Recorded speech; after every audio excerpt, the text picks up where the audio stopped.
Bonjour à tous. Toute l'équipe de la terrasse est ravie de vous proposer ce nouvel épisode en intégralité. Nous vous souhaitons une très bonne écoute. Bonsoir à tous et bienvenue sur cette nouvelle terrasse, terrasse numéro 3, terrasse sur Kingdom of Heaven, le film dont on disait presque épique ou bouse gauchiste. Nous allons essayer de répondre à cette question. Alors, pour ceux qui n'ont pas encore la chance de savoir ce que c'est que la terrasse, eh bien, c'est tout simplement toute l'équipe du comptoir qui se retrouve pour échanger en live autour d'un ou plusieurs sujets. Et en l'occurrence, ce soir, ce sera principalement sur Kingdom of Heaven. C'est un thème qui est en lien avec la chronique d'Alphonse. C'est les 3 dernières chroniques d'Alphonse, c'était sur les croisades. Voilà.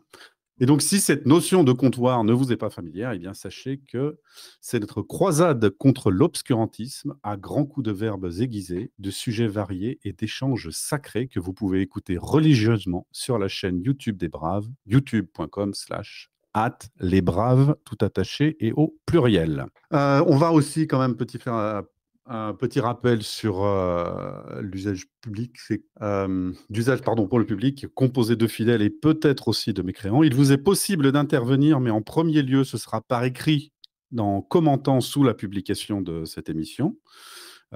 Et ensuite, nous aurons une partie dédiée à cet effet pour la fameuse question-réponse, où vous pourrez demander la parole et puis échanger avec nous. Voilà. Alors, on va commencer. Donc, pour mener cette guerre sainte contre le gauchisme, ce soir, je me suis entouré d'une belle équipe de croisés.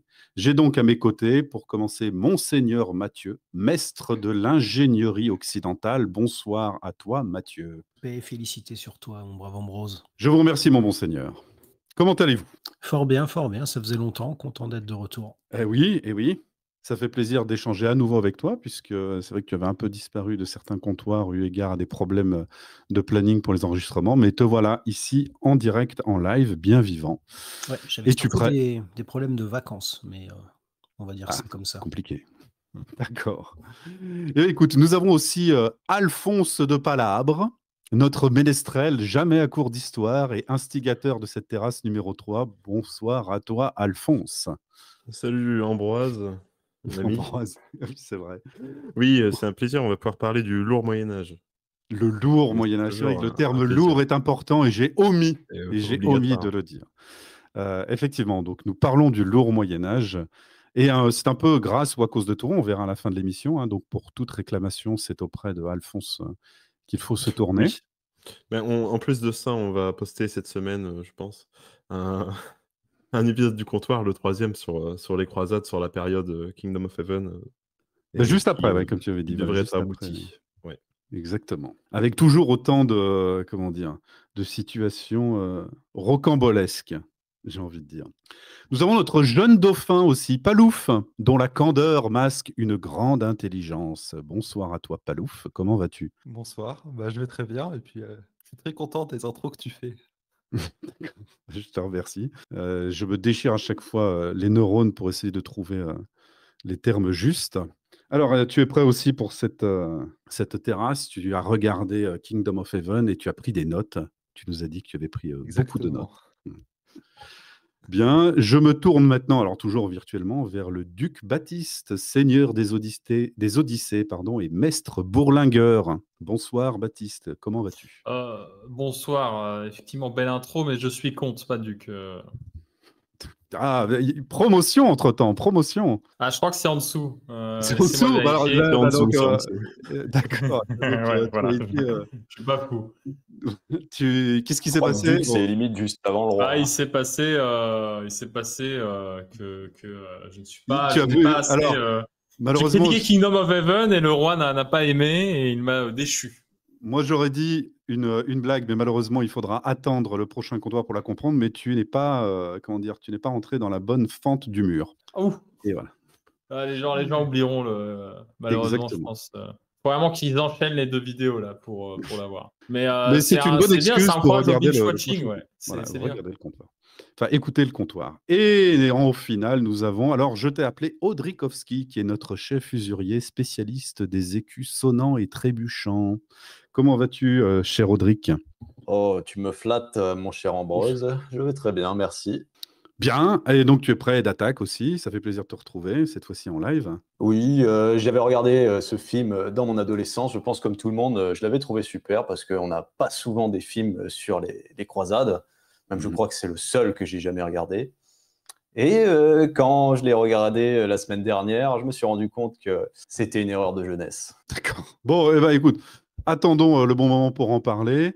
Merci à tous ceux qui sont présents, ça fait plaisir, il y a du monde ce soir. Bonsoir à vous tous. N'oubliez pas, comme je vous l'ai dit au début, vous pouvez intervenir d'abord par écrit dans la section commentaires de la publication. Donc, nous verrons ça et puis nous pourrons réagir à ça. Et puis après, vous pourrez éventuellement demander la parole dans la partie prévue à cet effet, qui est la fameuse partie questions-réponses.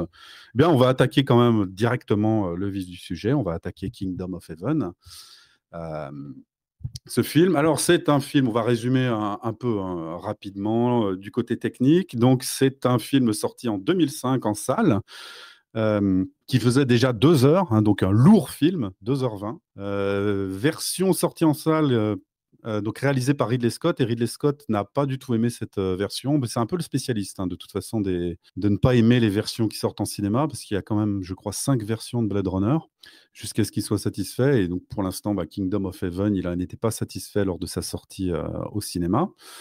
Donc voilà, je l'ai dit, il a été réalisé par l'anglais Ridley Scott, connu pour, je sais pas, on va dire entre autres Les Duellistes, Alien, Blade Runner, Légende, Thelma et Louise, 1492, Christophe Colomb, Gladiator, bien sûr, Hannibal, La Chute du Faucon Noir, Kingdom of Heaven, Robin des Bois, Exodus, Gods and Kings, après je saute un peu certains films, Seul sur Mars aussi. Historiquement, si je me souviens bien, c'est un ancien... avant, il travaillait dans la publicité. C'est lui d'ailleurs qui avait fait la publicité pour Apple, Macintosh à l'époque.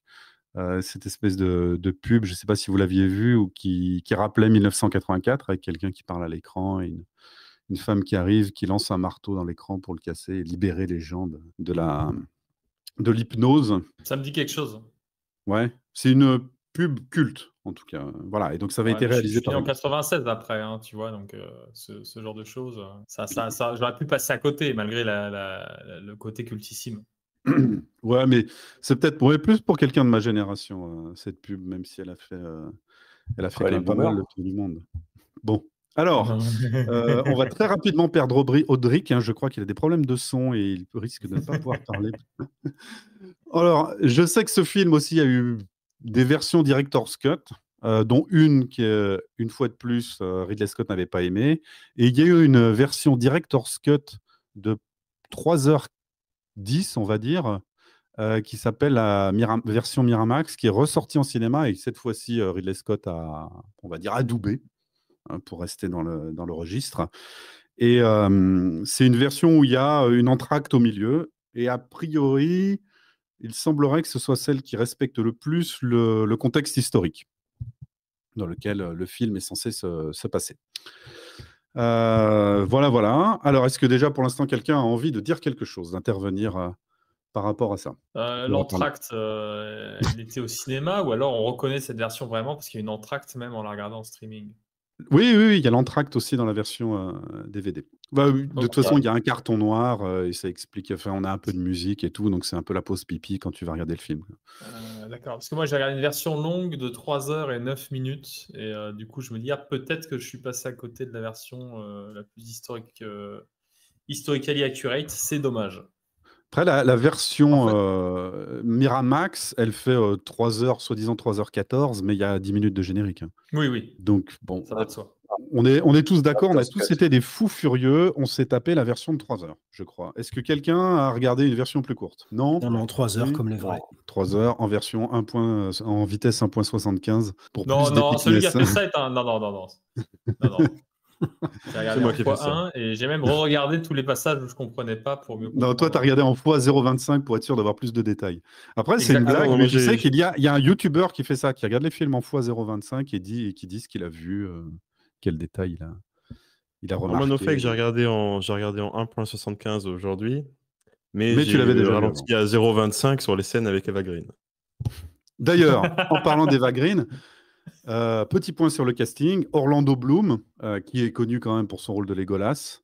Il avait travaillé avec Ridley Scott juste avant, mais son apparition dans La Chute du Faucon Noir, c'est plus Chute d'ailleurs. C'est lui qui dit Chute du Faucon Noir.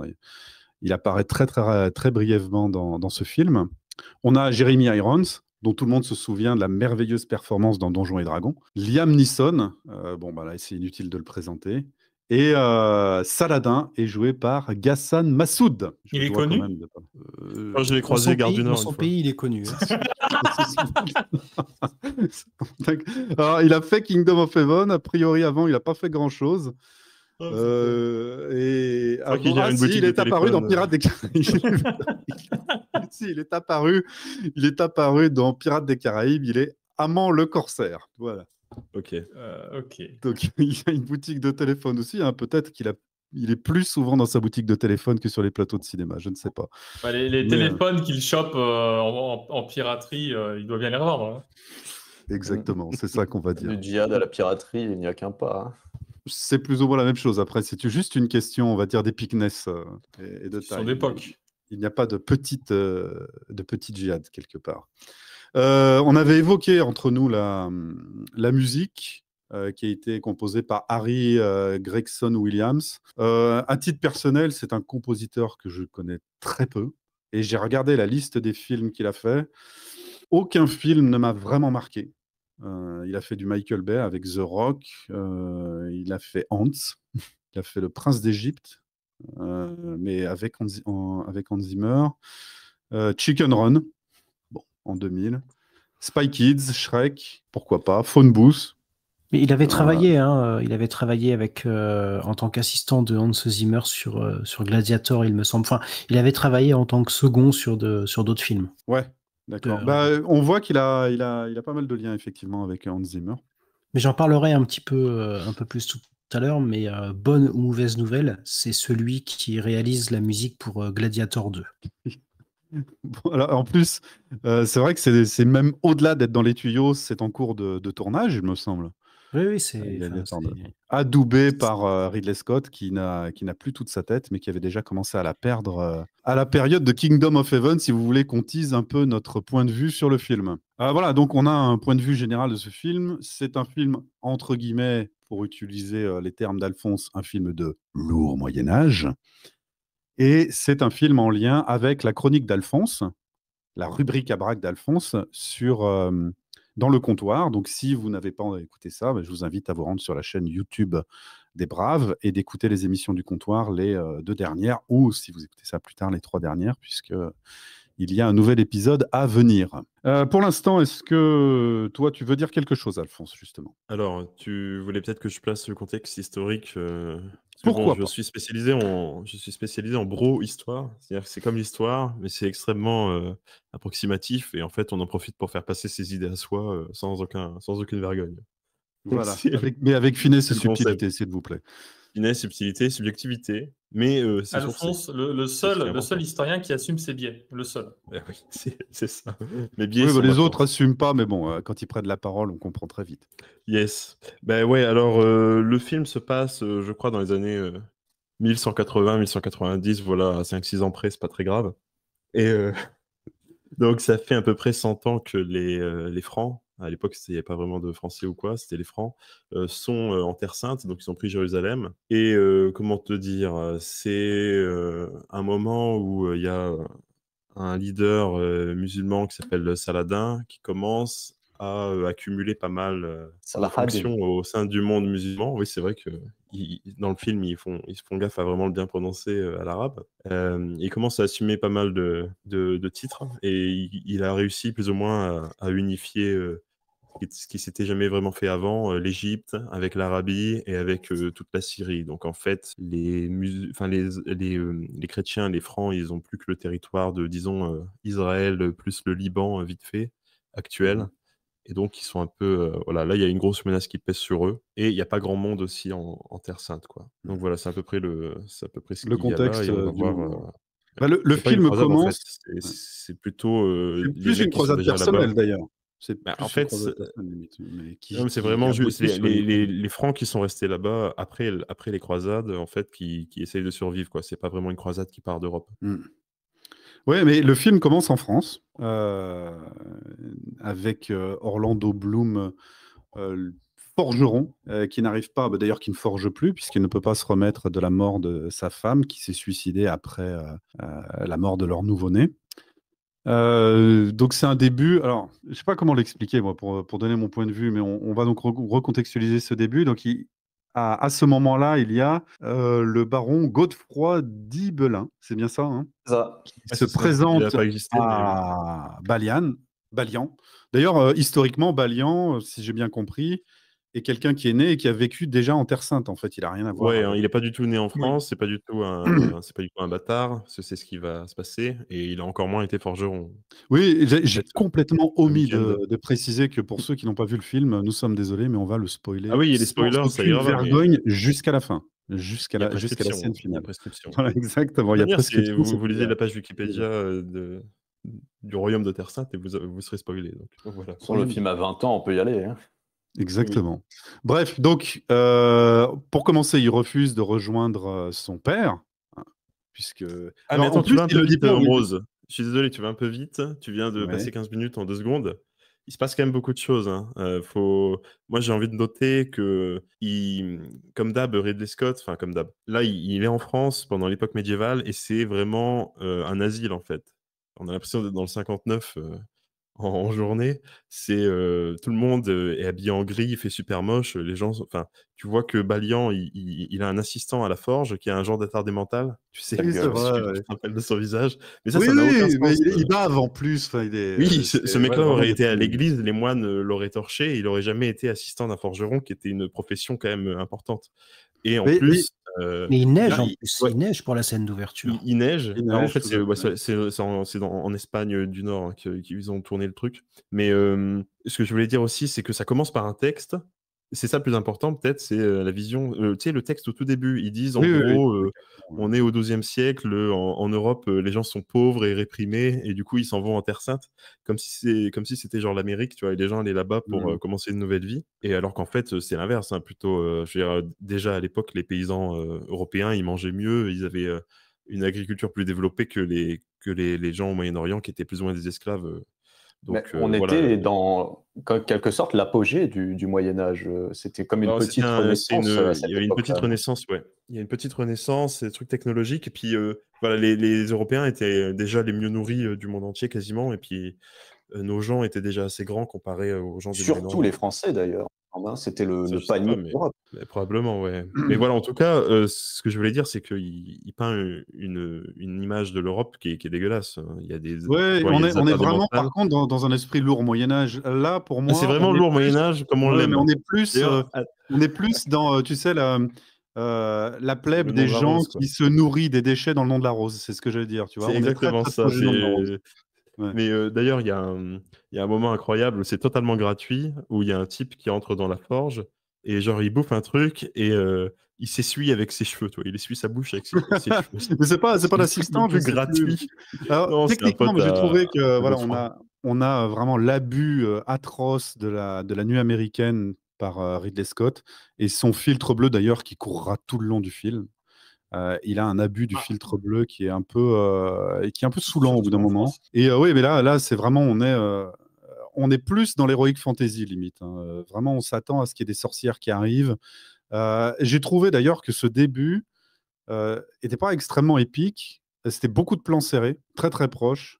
Pour ceux qui connaissent un peu, on était vraiment limite dans du Dreyer, c'est-à-dire des plans sur des visages plus qu'autre chose. Et puis ce début, pour moi, tout film d'ailleurs, après Le Seigneur des Anneaux, va souffrir de la comparaison, mais on est vraiment dans la formation de la communauté de l'anneau un peu au début. Ah, je sais pas, j'avais pas. Oui, il y a un peu de ça, mais non, mais ce qui est vraiment à noter, c'est Non, mais l'image horrible t'as de le l'époque de pseudo-nain, l'Europe. t'as l'allemand, t'as le noir, Ah oui, t'as bah attends, limite le il faut soigneur. qu'on en parle. Il faut qu'on en Voilà, parle. c'est un C'est peu l'équipe, ils forment leur équipe. Ouais. il y a un noir dans le Le film, seul malheureusement. victime. Oui, mais d'ailleurs, moi, je m'attendais à ce L'ennemi. qu'il court tout le long, hein, le noir, mais Ah ben non, on sait pas ce qu'il devient d'ailleurs. il meurt Ah, je m'en rapidement. souviens Il plus. meurt rapidement. Ah, se bah, fait Si, il meurt désinguer. dans l'attaque. Ils sont quasiment Ah, tous bah oui, désingués dans parfait. l'attaque. Mais il y a un truc important d'ailleurs. Bon, on peut avancer. On sait que. Ah ben non, je te laisse avancer sur le scénario. Je te recouperai. D'accord, on avance, c'est-à-dire qu'une première fois, j'oublie toujours son nom, Balian refuse, et comme il s'en est pris au prêtre qui a procédé C'était à son frère. l'enterrement de sa femme, qui est son Allez. frère ou son demi-frère, ou un truc comme ça, et qui a donc coupé la tête de sa femme parce qu'il a dit qu'elle s'était suicidée, mais en plus, il est vraiment Ça présenté se faisait comme pas. Hein. une ordure finie, ce mec. Enfin, on aime à le détester très vite, même si C'est on important s'y de le attache pas souligner, plus que ça. Ambrose. Hmm. C'est important de le souligner, ce prêtre, c'est le demi-frère de Balian.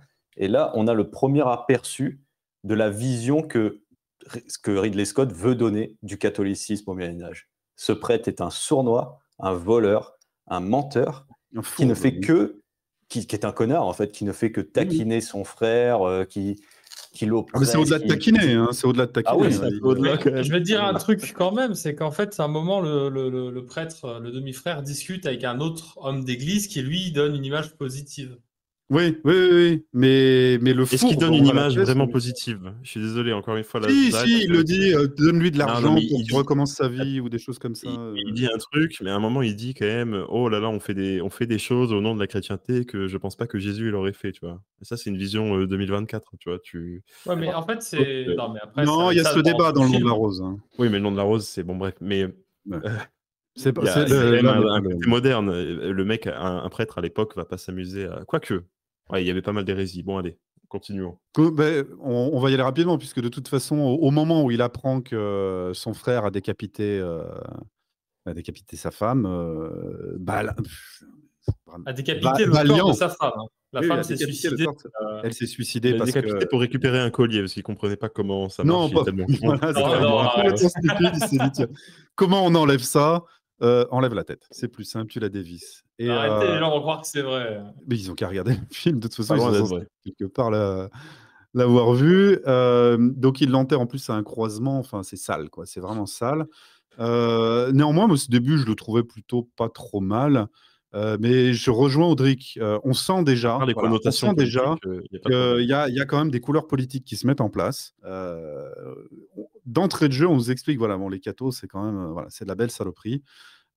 Et ils partent en guerre pour tout tuer. Enfin voilà, donc au début, Balian refuse de rejoindre son père. Enfin, quelque part, il l'a appris il y a 2 minutes. Donc, et son père lui a dit, en fait, j'ai violé ta mère, donc c'est moi ton père. C'est quand même un peu Non, rude. il dit justement qu'il ne l'a pas violée. Non, il a dit, elle n'a pas dit non. Voilà, c'est à Il peu a près ça, dit, ce qu'il a dit. j'étais son seigneur, donc elle était plus ou moins obligée, mais je ne l'ai jamais forcé la main. Ouais, écoute, On parle que de la main. Ils ont vécu la petite romance avec la roturière, t'inquiète. Bon, d'accord. Mais à l'époque Alors, des moi, bâtards, il y en j'avais- avait énormément. C'était normal quand même. Enfin, je veux dire, il y en avait vraiment beaucoup. Et d'ailleurs, ce serait pas vraiment caché en fait. Balian, il serait nourri, genre logé pas loin du château. Il aurait pas fait ça en scred, je pense. Quoique, après, il en a peut-être tellement qu'il a perdu le compte. Enfin bref, avançons. Donc, et finalement, après avoir tué son frère en le jetant dans la fournaise, puisqu'il avait décidé de redémarrer la forge, il se dit, bon, bah, je vais peut-être pas rester parce que j'ai tué un prêtre. Donc, je vais peut-être rejoindre les croisés qui s'en vont à Jérusalem, parce que comme ça, je retrouverai peut-être, comment dire, je pourrais... Rédemption. voilà, la rédemption pour sa femme, pour lui, tout ça. Alors, Donc, il le jette dans la forge, mais il lui met quand même un petit coup d'épée. Hein.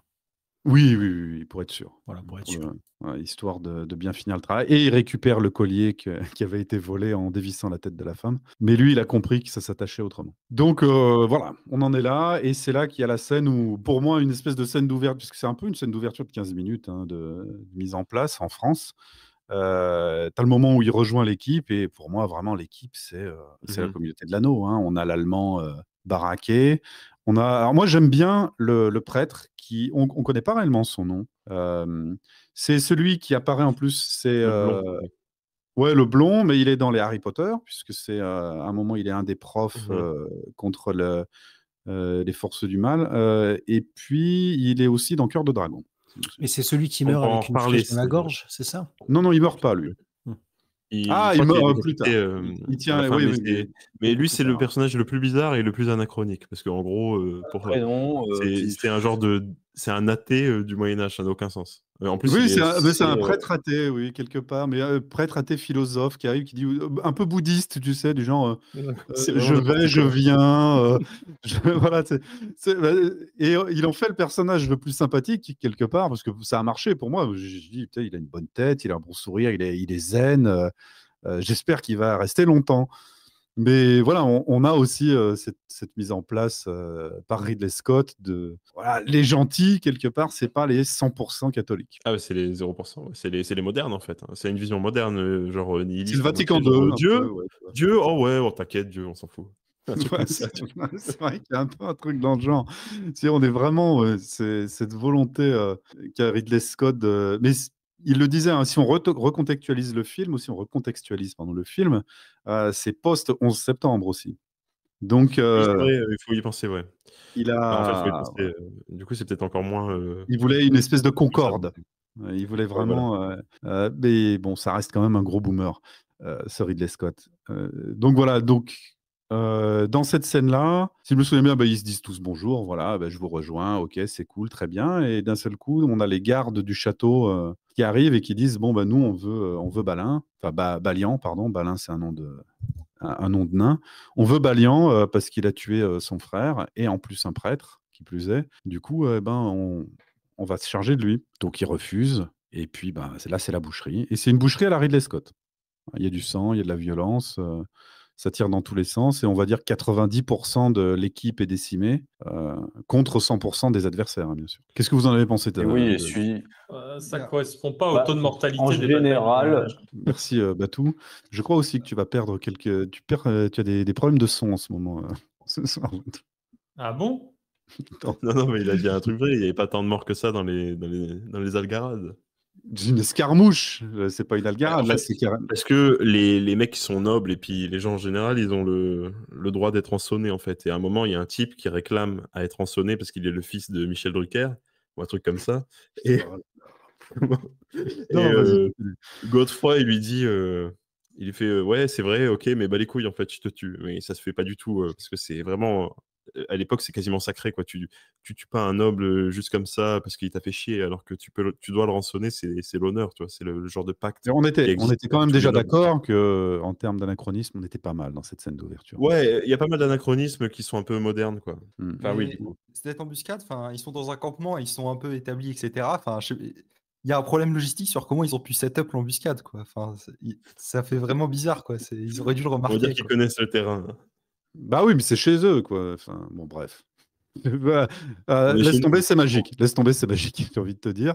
Mais globalement, ça reste, pour moi, ça reste du lourd Moyen-Âge basique, comme on aurait envie de voir un film. Un film du Et Moyen-Âge. c'est à ce moment-là que le noir il violent, meurt. mais- Oui. Mais ils meurent Oui. quasiment tous dans cette. Mais je veux revenir sur le noir avant parce qu'il y a une scène incroyable quand ils sont posés dans le camp. En fait, le noir est en train de Ah oui, boire à les la enfants. rivière.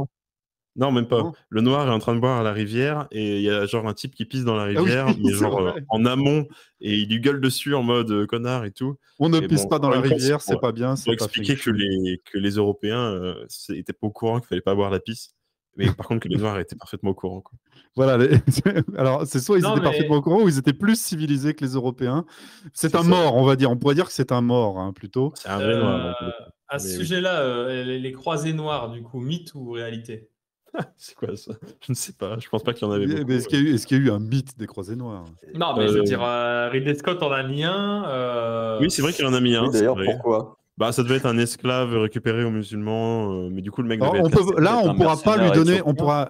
Il y a du gauchisme au début parce que quand il est dans le village, le noir, tu as les enfants qui jouent avec. Il dit ah, qu'est-ce que c'est? Et puis lui, tu sais, il est tout gentil avec eux et tout.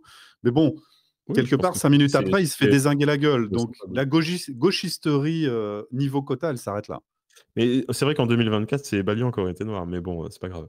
Ou Oui, similaire. on reste en 2005 pour l'instant, les amis. Restons là. On va pas. Il faut qu'on Oui, avance c'est parce qu'on est dans les mieux. 15 premières minutes Non, du mais film. je Allez, vais hop, hop, donner hop, on va essayer l'exemple, d'accélérer. dans Netflix, The King, il n'y a pas de noir dans le film. Je veux dire, ils ont été Ouais. plus sérieux à ce niveau-là. Vous n'avez pas de budget. Avançons. C'était peut-être un mercenaire éthiopien. Oui, il y a des chances, ouais. Mais je pense plutôt que c'était un esclave castré, tu vois, comme il faisait à l'époque. Parce qu'il n'a pas une tête d'Éthiopien, il a une tête d'Africain de C'est l'Ouest. vrai, il a une tête de bantou. Mais on va pas faire de la raciologie sur cette Ça. émission. Ça, ben voilà. C'est-à-dire que si on rentre dans la phrénologie, les amis, on n'a pas fini. Parce que pour moi, Liam Neeson, bon, lourd Moyen-Âge, moyen aussi quand même. Le gars. Alors, Ambrose, moi, je voudrais faire une petite parenthèse. Tu as Vas-y. parlé des combats. Tu as dit que c'était assez sanglant. Et moi, je voudrais un peu recontextualiser. Le Celui-là film, pour l'instant, celui-là. oui, oui, tout à fait. Ouais. Le film, il est sorti au milieu des années 2000. Et quelques années après déjà un classique de Ridley Scott qui a remis au goût du jour le style péplum avec Gladiator. Le style épique même, épique. Surtout, ouais, il faut le Épique rajouter, le péplum. côté épique. Ouais. Si vraiment on peut voir très large en faisant preuve d'ouverture d'esprit, on a Tarantino avec Kill Bill, qui mélangeait, on va dire, le côté un petit peu péplum moderne, côté samouraï. On avait 3 de Wolfgang Peterson, 2004, avec déjà Orlando Effectivement. Bloom. Ouais. On avait Alexandre, Oliver Stone. On a, alors dans un style un peu plus folklorique, et après on a 300. Mais chacun de ces films a été tourné dans le rapport au combat d'une certaine manière. C'est-à-dire que 3, c'est très chorégraphié. Pour ceux qui ont vu le film, les combats sont très beaux, c'est très fluide. C'est même très propre, hein, 3. Ouais. C'est peut-être pour montrer, parce que Achille, il voulait le montrer comme étant quelqu'un qui se bat facilement, donc il y a une chorégraphie pour son coup. Après, voilà, on va pas s'étendre là-dessus, mais je te laisse finir. Mais Non, mais c'est restons. vrai que c'est tellement chorégraphié, on aurait pu appeler le film 1, 2, 3. Alors, Kill Bill, tellement nul. Kill Bill, le rapport au Carton combat rouge, tu te mutes pendant 5 minutes. est plus dans l'éclaboussure. C'est-à-dire que Tarantino, il met l'accent sur les projections de sang dans ces scènes de combat. Gladiator, beaucoup plus de résilience, beaucoup plus de puissance. Et Kingdom of Heaven, dans ce film, et ça peut perturber, on le voit dès les premières scènes, c'est filmé vraiment avec la volonté de mettre le focus sur la plaie, ce côté du fer qui tranche la chair. C'est très incisif. Ouais, c'est vrai, ouais. Moi, ça m'a un peu perturbé la première fois que je l'ai vu. Ça contraste fortement avec Gladiator, 3, etc. Et il y a un petit côté, je vais pas dire malaisant, mais un peu rebutant au début. On a du mal à s'y habituer en tout cas. Alors, le côté malaisant, c'est quand même un habitué, Ridley Scott. Très rapidement, c'est lui qui a quand même fait Hannibal, la suite du Silence des agneaux. Il est purement dégueulasse, ce film. Ridley Scott a toujours été, pour moi, un réalisateur qui aime bien être dans le too much. Alors, il y a du bon. J'adore Légende. J'adore Blade Runner. Et il y a du moins bon. Pour moi, ça fait partie des faiblesses du film, même si je trouve la scène d'introduction plutôt réussie. On reste forcément dans une comparaison avec le Seigneur des Anneaux. Le début est en plan très serré, c'est du shaky cam, ça reste de la boucherie. Et là, je suis d'accord, on aime bien montrer les plaies, la charogne quelque part. Mais bon, on dérive un peu parce qu'on doit rester quand même sur l'esprit politique du film. On a terminé, on va dire, la scène d'ouverture parce qu'il ne reste plus que à la fin Godefroy, Balian et le prêtre New Age, je crois. Hein. Il me semble pas qu'il y ait quelqu'un d'autre. Est-ce que quelqu'un se souvient de qui reste à la fin de cette algarade? Ah, t'as oublié de préciser que ouais, Liam Neeson est juste blessé. Oui, mais je disais Godefroy. Hein. Il reste Godefroy. Mais il est blessé, effectivement.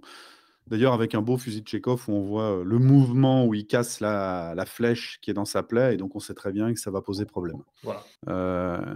Bon, on continue alors, les amis. Oui, non? Est-ce que quelqu'un veut rajouter quelque chose sur cette scène d'ouverture? Non, on peut aller à la scène de fin. Hein. Moi, je dirais quand Allez, même hop, hop, hop. cette scène d'ouverture sert à rien dans le propos du film, dans le sens où ça aurait été tellement plus simple de juste dire que comment ça s'appelle, Baudouin, Balouin, hein. Maléan, Balouin est le fils de Godefroy d'Ibelin. Balouin. Enfin, si juste s'il est, Balian. si juste Balian, tout pardon. de suite, si tout de suite Balian était en Terre Sainte comme Comme le vrai personnage. vérité Le vrai historique le personnage. veut, Ouais. À la je veux base, dire, on il n'y aurait avait pas juste cette scène gagné. d'ouverture. Donc elle est juste Ouais, là pour mais- casser les couilles. À la base, elle n'y était pas. Donc c'est vrai Ouais, qu'on voilà. peut passer à plus. À la base, il arrivait juste en bateau et puis voilà. Mais on peut passer direct. Est-ce qu'on parle de Messine? Je pense qu'on s'en branle. Non, on peut directement parler de passer à la Messine suite. parce que les gens semblaient dire que c'était plutôt correct historiquement. Messine, c'est là où il rencontre, comment il s'appelle? J'ai oublié ce nom. Renaud de Châtillon, c'est ça? Non, Guy de Guy Lusignan. de Lusignan. Guy Guy de de Lusignan, voilà. Il y a la première rencontre avec Guy de Lusignan où on sent tout de suite quand même, parce qu'il a la bonne tête du méchant. Hein. Donc on sent que voilà, c'est un croisé blanc patriarcal très méchant. Moi, j'ai une question, c'est ouais. que en fait, le film ne justifie jamais la présence de Guy de Lusignan en Italie à ce moment-là. Normalement, Guy de Lusignan, censé être un noble des États latins, il n'est pas censé partir en Europe. Non, mais Lui, il n'a pas d'excuse. Il faisait du bise. Ouais, bah, Soi-disant, ouais. il était parti Déjà, il est pas chercher croisé des dans la chevaliers. vraie vie. Donc, ça n'a pas de Officiellement. sens. Il y a un truc Déjà, qui est très pourquoi il a un marrant. uniforme croisé, ça n'a pas de sens. Mais bon. Ouais, mais il y a aussi un truc qui est très marrant, c'est quand il nous présente tous les musulmans en train de prier sur la plage. C'est limite, il y a quelque chose d'émouvant, tu sais, il essaye de mettre en scène un Et moment. c'est une constante dans le film quand les On les musulmans. laisse faire, C'est beau, c'est la on les nature. respecte. C'est la nature, donc c'est bien et c'est Hmm. spirituel. Par contre, quand les blancs prient, c'est de la merde. Oui, c'est vrai que tout est présenté. Bah, on voit pas beaucoup de blancs prier, hein, d'ailleurs, dans ce Non, film. non, ils font que blasphémer et dire oh Dieu, c'est de la merde en fait, ça n'existe pas. Ouais, Oui, il ou alors on le jure, fait parce que c'est la demande de but et Dieu. c'est Ouais. tout. Ou alors c'est Ah, des mais- Mongoliens qui veulent buter tout le monde. J'ai l'impression que les Palou. deux religions sont représentées de manière un peu similaire moi dans ce film. Je partage pas cet avis de. Je trouve pas Ah non, pro-islam. ben on en parlera un peu plus avec des exemples. On parlera surtout avec la scène finale. On parlera surtout avec la scène finale.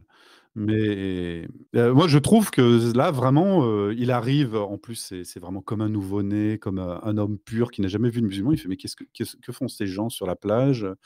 Ils sont pas allongés dans le bon sens sur les serviettes. Et puis là, on lui dit, bah écoute, voilà, ils sont en train de prier, ce sont des musulmans. Et c'est limite grand bien leur face. Si ça leur fait plaisir, nous leur accordons ceci. Tu vois, c'est un peu ça. Alors bien, on sent quand même très vite que Guy de Lusignan, lui, ça le fait chier, les musulmans. Bah, il l'exprime. Bah, Il dit que Oui, lui, il l'exprime, mais après il remarque quand même que en fait c'est le même Dieu, tu vois. Genre, il y a quand même ce commentaire-là qui est mis. ouais, mais Ah, je pas m'en souviens Guy de pas, Lusignan. oui. En gros, Orlando Oui. Bloom dit oui, finalement, c'est des prières envers Dieu, donc c'est bien. Aussi, il prie en payant la dîme, donc ça, pour le coup, effectivement, l'État, à l'époque, il trouvait son compte. Mhm. Et Guy de Lusignan lui dit, bah, quand je serai roi de Jérusalem, les amis des musulmans, si vous savez ce que je vais leur faire, voilà, il fait comprendre que lui, il veut en découdre. Il les aime pas, il veut les niquer et niquer leurs potes. Certes. Bien. Je vais dire, parce que je revenais quand même sur les commentaires, on a, il viendra sûrement nous en parler plus tard lors de la prise de parole. On a quand même quelqu'un qui défend vertement le film en disant que c'est vraiment une belle histoire, inspirée. Donc, je ne sais pas si vous pouvez lire les commentaires. Scène de bataille épique. Il nous parle d'Eva Green, on en parlera en temps voulu, et selon moi, on pourra en reparler même plus tard. Et il rejoint un peu ce que tu dis, Palouf, c'est-à-dire que il dit qu'il y a des hommes d'honneur dans les deux camps et que c'est plutôt une balance, hein, a priori, entre les deux. Oui, Ridley Scott a pris soin de donner un peu des versions négatives et des versions positives de chaque camp. Ouais, En mais- fait, Moi, j'ai quelque le chose but à de dire. Ridley Scott, c'est plus de critiquer la religion. Et parce que généralement, les personnages positifs sont toujours Ouais. les plus laïques et les plus athées, et les personnages négatifs sont toujours les plus fanatiques, entre guillemets, les plus religieux. Quelque part, on se demanderait pas si finalement Ridley Scott, il apparaît dans le film sous les traits du prêtre New Age. Oui, on se demande ça, c'est vrai. Exactement. Hein. Moi, j'ai quelque On chose à dise- dire là-dessus. Vas-y, on t'écoute. Bah, voilà. Donc, pour moi, ce film, c'est de la gauchisterie pure et dure. Et non, c'est pas vrai. Il n'y a pas d'équilibre du tout. Parce que le focus est beaucoup plus mis sur les personnages chrétiens, déjà. On voit très peu d'interactions avec des personnages musulmans. En tout cas, les chefs qu'on voit, c'est Saladin, peut-être un autre chevalier. Et en tout cas, eux, ils sont tous honorables et respectables. Non, En revanche, il y a les chrétiens, beaucoup de musulmans dans il y a le clairement film. deux camps. je suis pas d'accord. Non, il y a non, je beaucoup de parle des musulmans chefs dans en le général. film. Ah, les Non, chefs. mais les chefs, on en parlera il y a quand on. Les personnages. On parlera des scènes, mais Les chrétiens, exagère. pour les chrétiens, en fait, il y a clairement deux camps. Il y a les personnages qu'on est censé aimer, il y a les personnages qu'on est censé détester. Et les personnages qu'on est censé aimer, comme Balian, Tibérias, c'est-à-dire le conseiller du roi, le roi lui-même, c'est tous des sages, mélancoliques, ils sont tous tristes. Ils n'ont pas l'air d'être de vrais religieux. Ils sont tous, ils sont pas religieux en fait, c'est des New Age, ils sont spirituels. Et Ils sont c'est modernes. des illuminés, des modernes, des gauchistes. Ils sont sceptiques. Des utopistes, on va dire. Tu vois, ils remettent en question la Agnostique. tradition, la parole du pape. Voilà, c'est des blancs sauveurs en fait. Là, ils sont là en Terre Sainte, C'est vrai. malgré eux. Ils trouvent ça que c'est illégitime en quelque sorte, parce que à chaque fois qu'ils font référence au passé, c'est pour dire ouais, on a été salauds lors de la prise de la Jérusalem. Maintenant, on est là un peu pour essayer de préserver la paix entre les chrétiens et les musulmans. Et voilà, ça c'est ce qu'on est Mais censé aimer. est-ce Et en que- face de ça, t'as t'as les méchants. Est-ce que c'est pas... Les méchants, Vas-y, pardon. les méchants, c'est tous des Templiers. Et c'est pas les musulmans. Les méchants, c'est tous des Mais Templiers. c'est vrai que ça va dans le Il y a sens ce de... distinguo entre hospitalier et Templier. Ça va dans le sens un peu de... Quand on essaye de nous... Tu sais, quand on veut défendre la foi chrétienne et qu'on nous dit et les croisades alors, hein? C'est vrai que là, on est un peu dans la Ouais, caricature non, mais du film, croisé, c'est de en l'argument face. gauchiste de base. Et les croisades, vous avez vu comme c'était violent? C'est vrai qu'il y a, Non, mais il y a un quand peu ça. on Mais on n'y est pas sur le encore, on n'y est pas film, encore. Dans ceux qu'on On n'y est pas Bah, encore. quand on conclura sur le dans film, ceux on qu'on va- est on censé va en parler, aimer, ouais. dans ceux qu'on est censé aimer, tu as tous ces sages Et mélancoliques. on va en Et parler dans un peu. tous ceux qu'on est censé détester, Il y a que les... les- déjà, tu as les gens d'église, hein, en commençant par le demi-frère de Balian au début. Et puis, tu as le patriarche de Jérusalem, mais qui est vraiment un trou du Ouais, cul, ouais, ils l'ont mais qui est vraiment- prêt justement à dire qu'il faudrait qu'on se convertisse à l'islam pour pas crever et on se repentira plus tard. Tu vois, en plus, c'est un couard, en plus d'être Oui, un traître. c'est lui qui refuse de brûler Et- les cadavres. Et sinon, tu as tous les croisés templiers, tous fanatiques, avec leur tête cet arrogant de Guy de Lusignan et ce fanatique complètement dégénéré et gros et grossier de Renaud de Châtillon. Qui Et semblerait voilà, être proche de la réalité, Renaud de Châtillon, historiquement. Moi, Ah, je suis pour peut-être, Renaud de peut-être. Châtillon. Je l'annonce. Tu es le lourd Renaud de Châtillon. Le Non, mais lourd bon, Renaud. il est dépeint comme gros, laid, bête, méchant, et qui Moi, je commet le des trouve exactions pas en tout genre. méchant, hein. Enfin, je le trouve pas moche. Je trouve qu'il a une bonne gueule de bourrin, quoi. Mais Vernier. avançons, les amis, parce que là, en fait, on est à Messine, c'est ça. Et on va aller rapidement, parce que c'est là que ça devient très important. Ils prennent le bateau pour aller pour traverser la mer et pour se rendre à Jérusalem. Bah, manque de bol, peut-être Deus Vult, mais il y a une tempête, donc le bateau s'échoue. Le seul survivant, c'est Balian. Est-ce que je dis bien son nom? Parce que vraiment. Oui, tu peux y aller. Oui, c'est ça, c'est Balian. Le seul survivant, c'est Balian. Il récupère son cheval. Enfin, il récupère un cheval qui était, qui est bien protégé sous une arche de bateau qui était resté échoué. En fait, c'est assez marrant cette scène. Et ensuite, il commence à partir en direction de Jérusalem. Et qu'est-ce qu'il voit? Il y a 2 Arabes qui arrivent et il y a l'embrouille qui commence. T'as pas une clope? Vous me direz, c'est très surprenant. Il va dire, voilà, file-moi ton cheval parce que c'est le mien. Ça commence un peu comme ça, hein. Et donc, il y a bagarre. Il y a bagarre entre... duel, j'ai envie de dire. Il y a duel entre ce qui est le Déjà, ça, c'est pas serviteur. accurate. Déjà, Comment? les mecs, c'est des Arabes. C'est des Arabes, il y a duel, ça n'a aucun sens. Oui, oui, effectivement. Oui, c'est en 1 contre 1. Il y a un 1 contre 1, c'est un peu bizarre. Déjà, on se dit, le mec, il n'a pas bien L'histoire compris. Ça. il a cassé le 4e mur, là. C'est pas possible. Mais bref, donc il y a ce duel avec le serviteur de l'autre arabe. Ils se mettent sur la gueule. Bien sûr, Legolas, comme il a appris à manier l'épée, Balian, il lui défonce sa mouille. Et l'autre dit voilà, je suis votre éternel, votre esclave, parce que vous avez battu mon maître. Donc il lui dit rends-moi prestement à Jérusalem. Et ils arrivent à Jérusalem. Et à ce moment-là, il le relâche en lui disant écoute, je ne veux pas d'esclave. Moi, je fais pas ça. Je te relâche, je te libère. Et c'est là que voilà, on apprend que finalement, en fait, c'était lui le comment dire Le seigneur. Voilà, c'était lui le seigneur et qu'il s'était battu avec l'esclave. Voilà. Et c'est voilà, là qu'il a la belle phrase en disant t'as sera connu par tes ennemis. Voilà, un truc comme exactement. ça. Il y a un truc que je vais répandre l'honneur de Balian, mais voilà. C'est vraiment que Maître Balian sera connu auprès de tous les Ottomans. Enfin, pas Ottomans, je vais me faire taper sur les doigts par Roderick. Il faudrait qu'on speed plutôt que définir les scènes. Exactement, on va avancer, mais ce que j'ai envie de dire, c'est que surtout Jérusalem, à ce qui paraît à l'époque, était une cité donc tenue par les chrétiens, et que selon les dires, là j'avais noté le nom en plus, parce qu'on avait regardé la même vidéo, toi et moi, enfin je t'avais poussé à la voir, mais il y a un certain, alors j'ai oublié son nom, Ibn Joubaïr de l'époque, qui avait décrit que le vivre ensemble et être musulman, c'était mieux dans les villes tenues par les chrétiens à cette époque. Oui, c'est possible. Ouais. Déjà à l'époque. Oui, j'ai lu j'ai les témoignages en tête. Mais en gros, c'est pour dire qu'à l'époque, il n'y avait pas de pogrom des chrétiens à l'époque. Enfin, ça devait être 50% chrétiens, 50% musulmans, donc c'était pas le vivre ensemble, je pense, mais c'était assez peaceful pour l'économie. Il disait pour l'administration, les trucs comme ça. Enfin, tout allait beaucoup mieux et toute ressemblance avec le présent serait totalement fortuite. Mais ouais, on devrait finir le synopsis en parlant des grands événements et ensuite on pourra faire un tour de table, je pense. Qu'est-ce que t'en penses, Ambrose? Je suis d'accord, parce qu'on traîne et on a tous des choses à dire sur les scènes, mais on va dire que pour moi, le film ne me déçoit pas particulièrement techniquement jusque-là.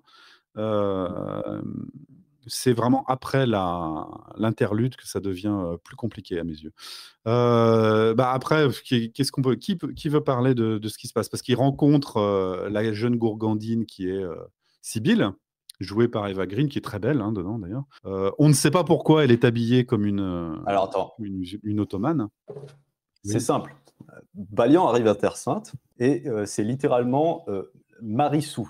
Je ne sais pas si vous connaissez ce terme. C'est quelqu'un qui, dans un personnage qui n'a pas besoin d'un long développement. En fait, il a tout. Et tout lui est donné directement. C'était un forgeron, il n'a jamais fait de combat. Le seul entraînement qu'on voit qu'il fait, c'est dans la scène un peu juste avant que toute l'équipe se fasse massacrer, avant qu'il aille en croisade. Mhm. Et ça, c'est juste son 1 heure d'entraînement qu'il a eu. Et c'est tout de suite un chevalier qui arrive à se battre parfaitement. Ouais, on peut faire même le parallèle avec Audrey Star Wars, parce que le mec, il n'a pas fini sa formation, il se prend déjà pour un Jedi, je vous rappelle. Oui, Audrey, c'est un homme, donc c'est pas un Marissou, c'est Garistou. Ah, d'accord, je ne connaissais pas. Et Je en connais fait, celui-là, quand non. il arrive en Terre Sainte, tout lui est donné directement. Alors déjà, c'était un bâtard. Normalement, il ne peut pas hériter de terre. Hein. Mais bon, passons. Ensuite, le roi lui aurait jamais donné. Hein. Le roi, il aurait simplement récupéré les terres pour donner à quelqu'un d'autre qui est plus légitime. Mais lui, il est accueilli tout de suite. Les gens le reconnaissent. Il est accueilli par le roi. Tibérias lui dit « Ah, ton père était mon ami, je suis ton ami. » Le roi le demande en conseil, va lui faire des conseils directement, etc. Super. Et Eva Green arrive directement. « J'aimais ton père, je vais t'aimer aussi. » Voilà un peu comment ça se déroule. Le gars, tout lui est donné, tout lui est servi sur un plateau. Il n'y a pas de développement de personnage. Et bien sûr, c'est un expert en agriculture du Moyen-Orient. Ouais, ça c'est drôle parce que vous traitez le film de gauchiste, mais il faut savoir que le moment où il arrive dans le village arabe avec le vivre ensemble, parce qu'en fait le village contient des chrétiens, des musulmans et des juifs, et que lui qui vient de débarquer leur apprend l'agriculture, c'est le syndrome du white savior à son paroxysme. C'est vraiment le white savior à 100%. Et un mec de gauche qui regarderait ce film aujourd'hui, il pèterait un câble devant cette scène. Il pèterait totalement. Aujourd'hui, mais dans les années 2000, c'était le truc de gauche classique. En fait, c'est un film sur faire de l'humanitaire en Afrique. Il y a Balian qui arrive, les Arabes font la sieste dans le désert. Il leur dit, les mecs, vous êtes au courant, il y a de l'eau en fait. Oui, c'est ça, oui, c'est vrai que ce passage n'est absolument pas gauchiste, parce que là, on est vraiment tout à fait. C'est gauchiste de l'année 2000, mais aujourd'hui, ça serait très critiqué. Oui, mais là, en plus, les scènes, il est présenté comme un héros dans ces moments-là. Ah oui, oui. Il arrive vraiment avec la chemise semi-ouverte, pantalon en cuir. C'est avec en plus une espèce de Golgoth qui se joint à lui. Et effectivement, il débarque et il dit oh les gars, la terre elle est dégueulasse, elle est moche, elle est toute sèche, mais si vous creusez, vous allez trouver de la flotte. En fait, il leur apprend tout. C'est vrai que c'est simple. Mais c'est pas un espèce de village tout pourri qu'il a récupéré. Normalement, c'est une bonne ville, Ibelin, mais bon. Après, pour sa défense, ce qu'il a fait en termes d'agriculture, c'est un peu ce que les Israéliens ont fait quand ils sont arrivés là-bas aussi. C'est-à-dire, ils sont arrivés avec des méthodes d'agriculture occidentale et ils ont des trucs. Et du coup, ils ont réussi à surperformer l'agriculture locale. Ouais, l'Europe était largement en avance déjà à l'époque là-dessus. Mais est-ce que c'est pas un anachronisme? Non, c'est pas un anachronisme à ce niveau-là. Non, et c'est vrai qu'en plus, donc c'est quand même un peu abusé. Oui, ça c'est con, mais en vérité, je sais que les États latins d'Orient étaient plus prospères en termes d'agriculture, etc., que les autres coins, parce qu'ils avaient les techniques occidentales et parce qu'il y avait pas mal de colons occidentaux qui avaient amené des artisanats et des expertises occidentales, quoi. Mais d'ailleurs, il reprend cette scène plus ou moins dans Seul sur Mars. Il fait la même chose, sauf que l'autre est tout seul et il se dit bon bah je me retrouve tout seul, allez c'est pas grave, je vais développer l'agriculture avec mes propres selles. On a un peu ça aussi sur. Donc peut-être qu'il a une fascination pour les gens qui créent à partir de terres arides. Yes. Bon, avançons. avançons. Mais néanmoins voilà. Donc après Jérusalem, il va dans son chez lui. Après avoir rencontré la gourgandine Sibylle.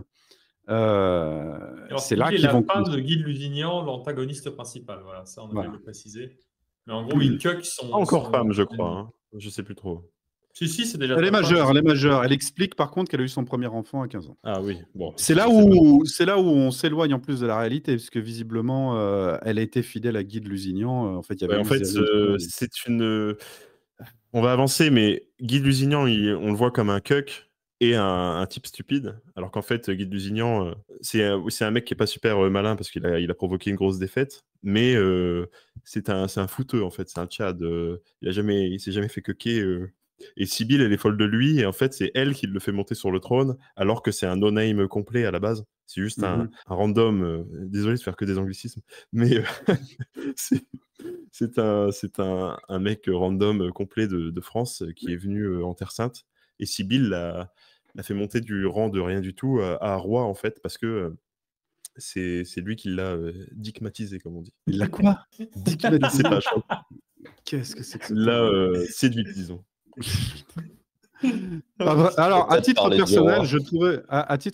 je trouvais quand même leur histoire d'amour choupinou, si je devais utiliser un espèce de terme stupide. Et je n'ai pas été, tu vois, c'est pas une histoire d'amour qui m'a fait chier du genre ah là là tout. Je sais pas, elle m'a pas dérangé cette histoire d'amour. Elle est niaise un peu. On sait pas comment, parce qu'en plus c'est mal fait dans le film. On sait pas trop comment ils tombent amoureux, tu vois. On a plus l'impression que c'est elle qui. Et d'ailleurs, son personnage est un peu étrange parce que on a vraiment l'impression qu'elle se comporte un peu comme une succube en disant bah tiens j'ai choisi lui, je vais le séduire, je vais m'en servir. Et en fait, Bah, c'est comme je te Ah, dans la disais, réalité, c'est un peu elle lui a ça. dit, la première phrase qu'elle lui a dit, c'était j'aimais ton père et je t'aimerai aussi. En gros, c'est acquis, tu vois. Il arrive en Terre Sainte, il devient chevalier, il a des terres, il est ami avec le roi et il a une maîtresse directe. ouais, oui. Sœur Et du roi en bon. plus. Hein. Et toute cette partie du film, elle est quasiment pas utile quelque part. Ça C'est vrai, plante un peu c'est que de les l'introduction personnages. pour dire qui est gentil, qui Ouais, est mais méchant. Mais moi, j'ai beaucoup après, il se passe aimé quoi en gros? quand Bah, même, après, ce qui se même passe, c'est si.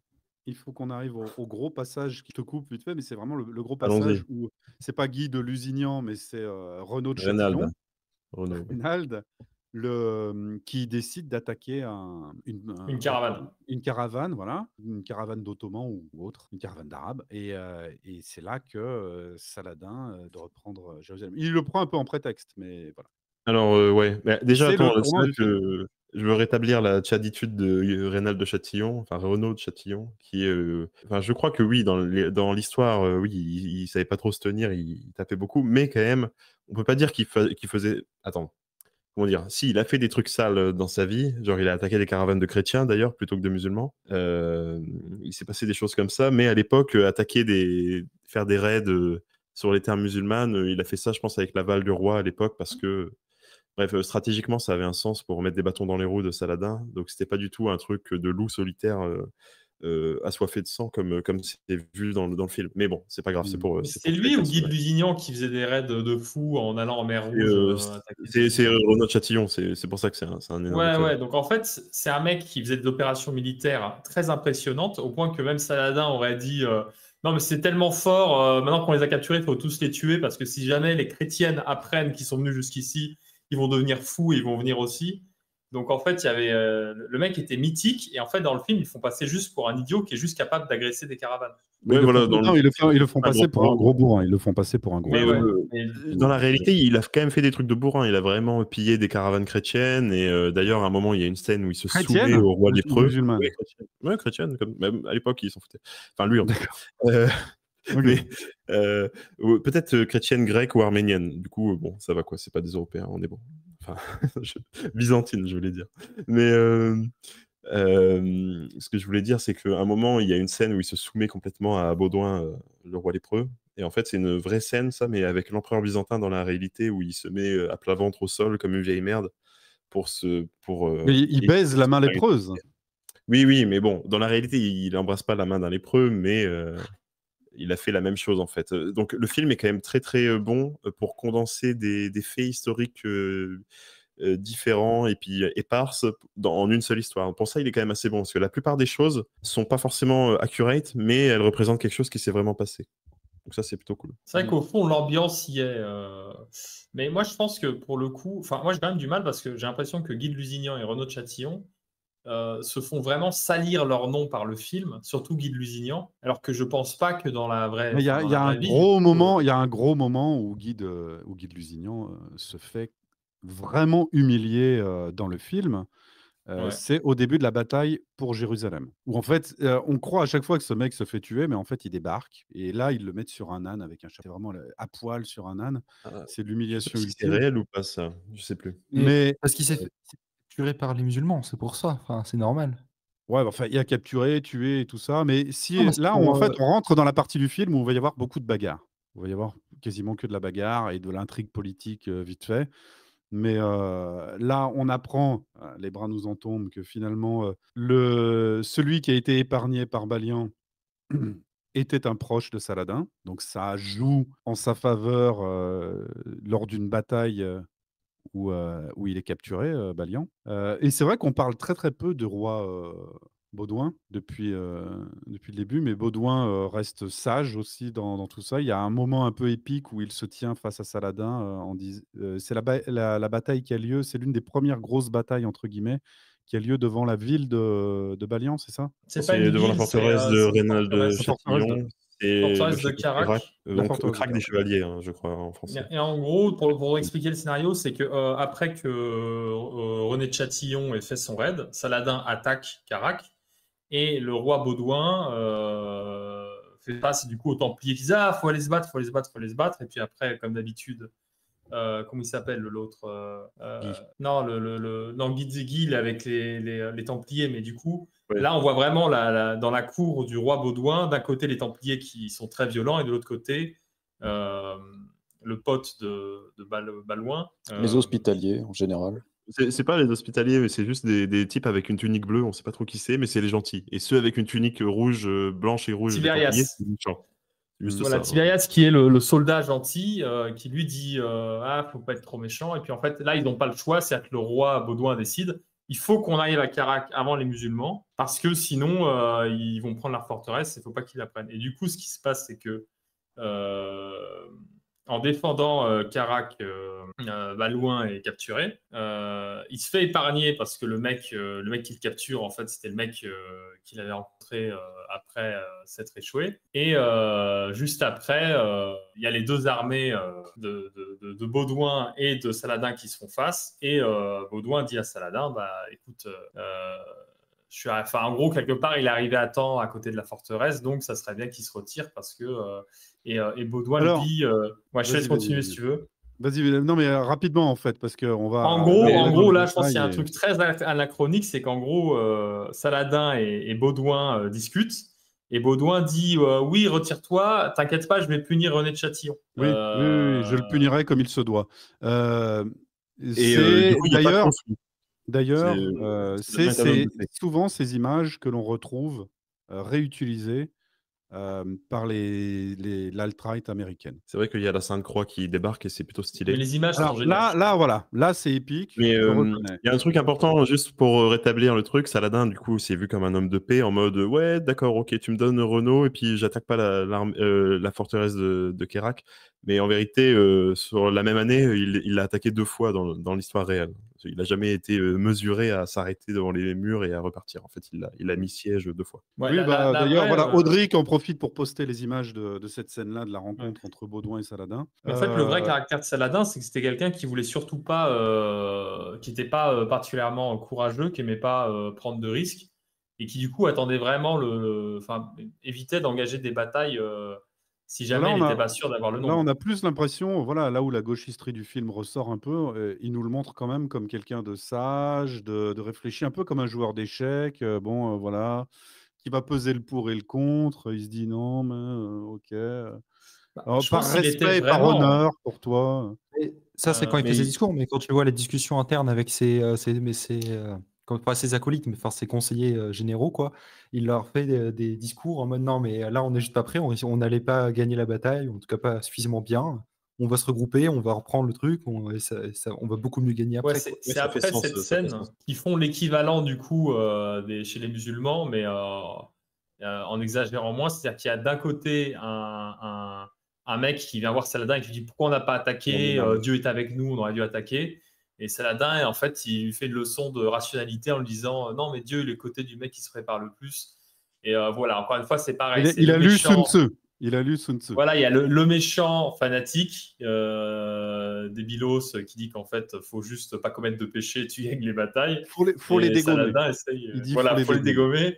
Et Saladin qui lui dit non, mais en fait, avant que j'arrive, on perdait toutes les batailles, donc faut être rationnel. Bon, mais cette bataille. Et après, ils disent.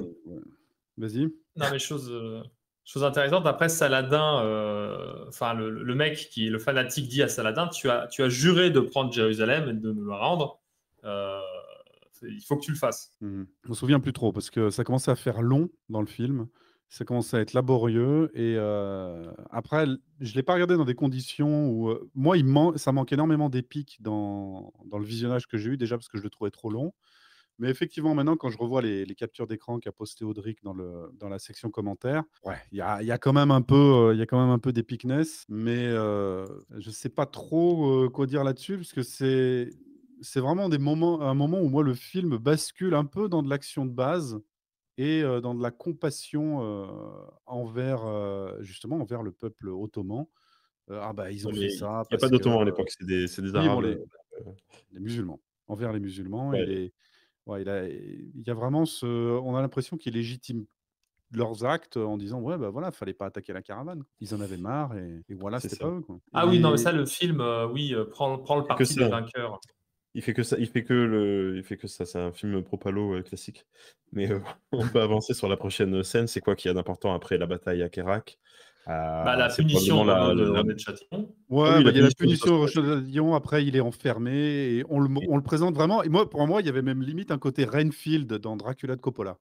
C'est-à-dire que quand il est enfermé, il s'accroche aux grilles, limite il grimpe au plafond. Enfin, c'était ridicule. La culture cinématographique pour comprendre ce que tu viens de dire, Ambrose. Pour ceux qui ont vu Dracula de Francis Ford Coppola, Renfield, qui est devenu l'assistant de Dracula, bascule dans la folie. Il est enfermé dans un asile et il bouffe des mouches, des choses comme ça. Il est complètement fou. Et pour moi, René de Châtillon, il est vraiment dans ce personnage.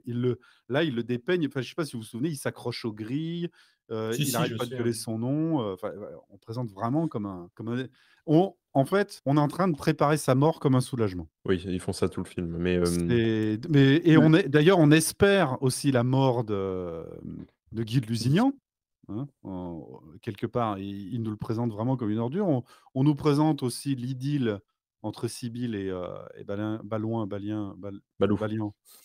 Palouf. Comme vraiment quelque chose moi, je l'avais trouvé plutôt sympathique, mais c'est très, très, très manichéen au final. Au-delà des batailles, c'est devenu très manichéen à ce moment-là. À partir de la mort du roi Baudouin. Voilà, donc scénaristiquement, mettons la chose proprement, il y a Baudouin qui est un lépreux et qui finit par crever comme tous les lépreux. Et effectivement, ouais. Au moment de mourir, il propose à Légolas de dire écoute, tu te maries avec ma sœur et tu deviens roi et tu fais buter Guy, c'est génial. Et lui, il dit non, il y a 0,1% de péché, donc je le ferai pas. Et même si c'est le truc qui sauvera tout le monde, c'est le meilleur deal, mais il veut pas le faire parce que c'est un pur, c'est un vrai gauchiste. Du coup, ensuite, la couronne, elle passe au fils. Oui, mais d'ailleurs, à ce moment-là, il y a un moment de gauchisterie de Balian qui refuse il refuse Sibylle en disant refusez d'être reine, vous serez à moi. Oui, c'est ça. Il dit non. Les seuls bons blancs, c'est vraiment ceux qui refusent la guerre. Ils refusent l'argent, ils refusent tout. C'est vraiment un gauchiste dématérialisé, enfin un communiste, quoi, enfin humanitaire. Tout comme le prêtre, comme le prêtre qui finalement part à la guerre aussi, mais qui se fait décapiter. Mais le mec sympa, là, oui. Voilà, le mec cool, le prêtre cool. On en a des prêtres cool. Le prêtre TikTok, voilà, lui, il ferait des shorts TikTok. Je continue sur la lancée. Donc, le roi meurt, ça passe à son neveu, donc Baudouin V. Qui va d'ailleurs crever aussi de. Voilà, il se rend compte qu'il a la lèpre parce qu'il fait des trucs, voilà, il a pas trop mal et tout. Et chose incroyable, mais complètement dingue, même pour l'époque, c'est genre sa mère qui le tue. Donc, non seulement infanticide. Et régicide. Une version de la poudre dans l'oreille. Historiquement, une poudre qu'on peut commander sur AliExpress, d'ailleurs. Mais bref. Du coup, c'est complètement dingue historiquement. Tu vas pas C'est pas parce que ton fils est lépreux que tu vas le buter comme ça, surtout si c'est le roi, ça n'a aucun sens. Mais c'est passé comment dans la vraie vie? Il est mort à quel âge, ce gosse? il est mort jeune aussi, mais d'un autre truc, genre accident de. Non, pas de la lèpre. Non. La lèpre, c'est un genre de truc, tu le chopes après 10 ans à traîner avec des lépreux à la gare du Nord, tu vois, mais pas. Comment dire? Ouais, j'ai googlé la lèpre, enfin parce que il y a un lépreux dans le film, du coup j'ai recherché la maladie. Putain, En est-ce que tu fait, savais pas ce que c'était? mm, Bon, bref. très peu. Non, il est Mais mort. donc oui, il faut des Pandémie. années d'exposition, de contacts proches, ça se transmet quasiment pas. Mais en fait, ça existait encore récemment. En 1980, il y avait 5 millions de cas dans le monde. Et maintenant, ça n'existe Alors, quasiment plus, quoi. C'était pas dans les pays civilisés, hein, la lèpre. Moi, je me crois, souviens. oui, Ah non, mais ça devait être en Afrique ou je sais pas quoi. Mais on a réussi à dans les éliminer années la maladie. 80, il y quoi. avait une campagne de publicité qui disait la lèpre se guérit, faites des. Ouais, bah, la lèpre Voilà, a même Audric dit, inspiré, voilà, c'est un premier a inspiré Beethoven dans sa musique La lèpre à Élise. Bref. Pas mal. Carton rouge, tu te mutes pendant 5 minutes. Je suis désolé, c'est pas possible. Mais Absolument pas possible de tout ça sortir. pour dire, le trône passe au gamin et du coup, Sibylle, elle se dit, ok, bon, ben on officialise notre union avec Guy de Lusignan. Donc voilà. Et Guy, première chose qu'il fait, c'est qu'il essaie de faire assassiner Balian. Donc en fait, Balian est tranquille en train d'apprendre à ses villageois arabes à comment jouer au domino ou mettre des chaussures, des trucs voilà, de base. Oui, Et, mais vraiment, voilà, le colon de base qui leur dit, regardez, le blanc bienfaiteur. Voilà, le blanc Et bienfaiteur. du coup, il se fait attaquer par 3 chevaliers templiers ou teutoniques ou je ne sais quoi. Et bon, voilà, il les nique avec son croisé jutsu. Et bref, il survit, voilà, tranquillou.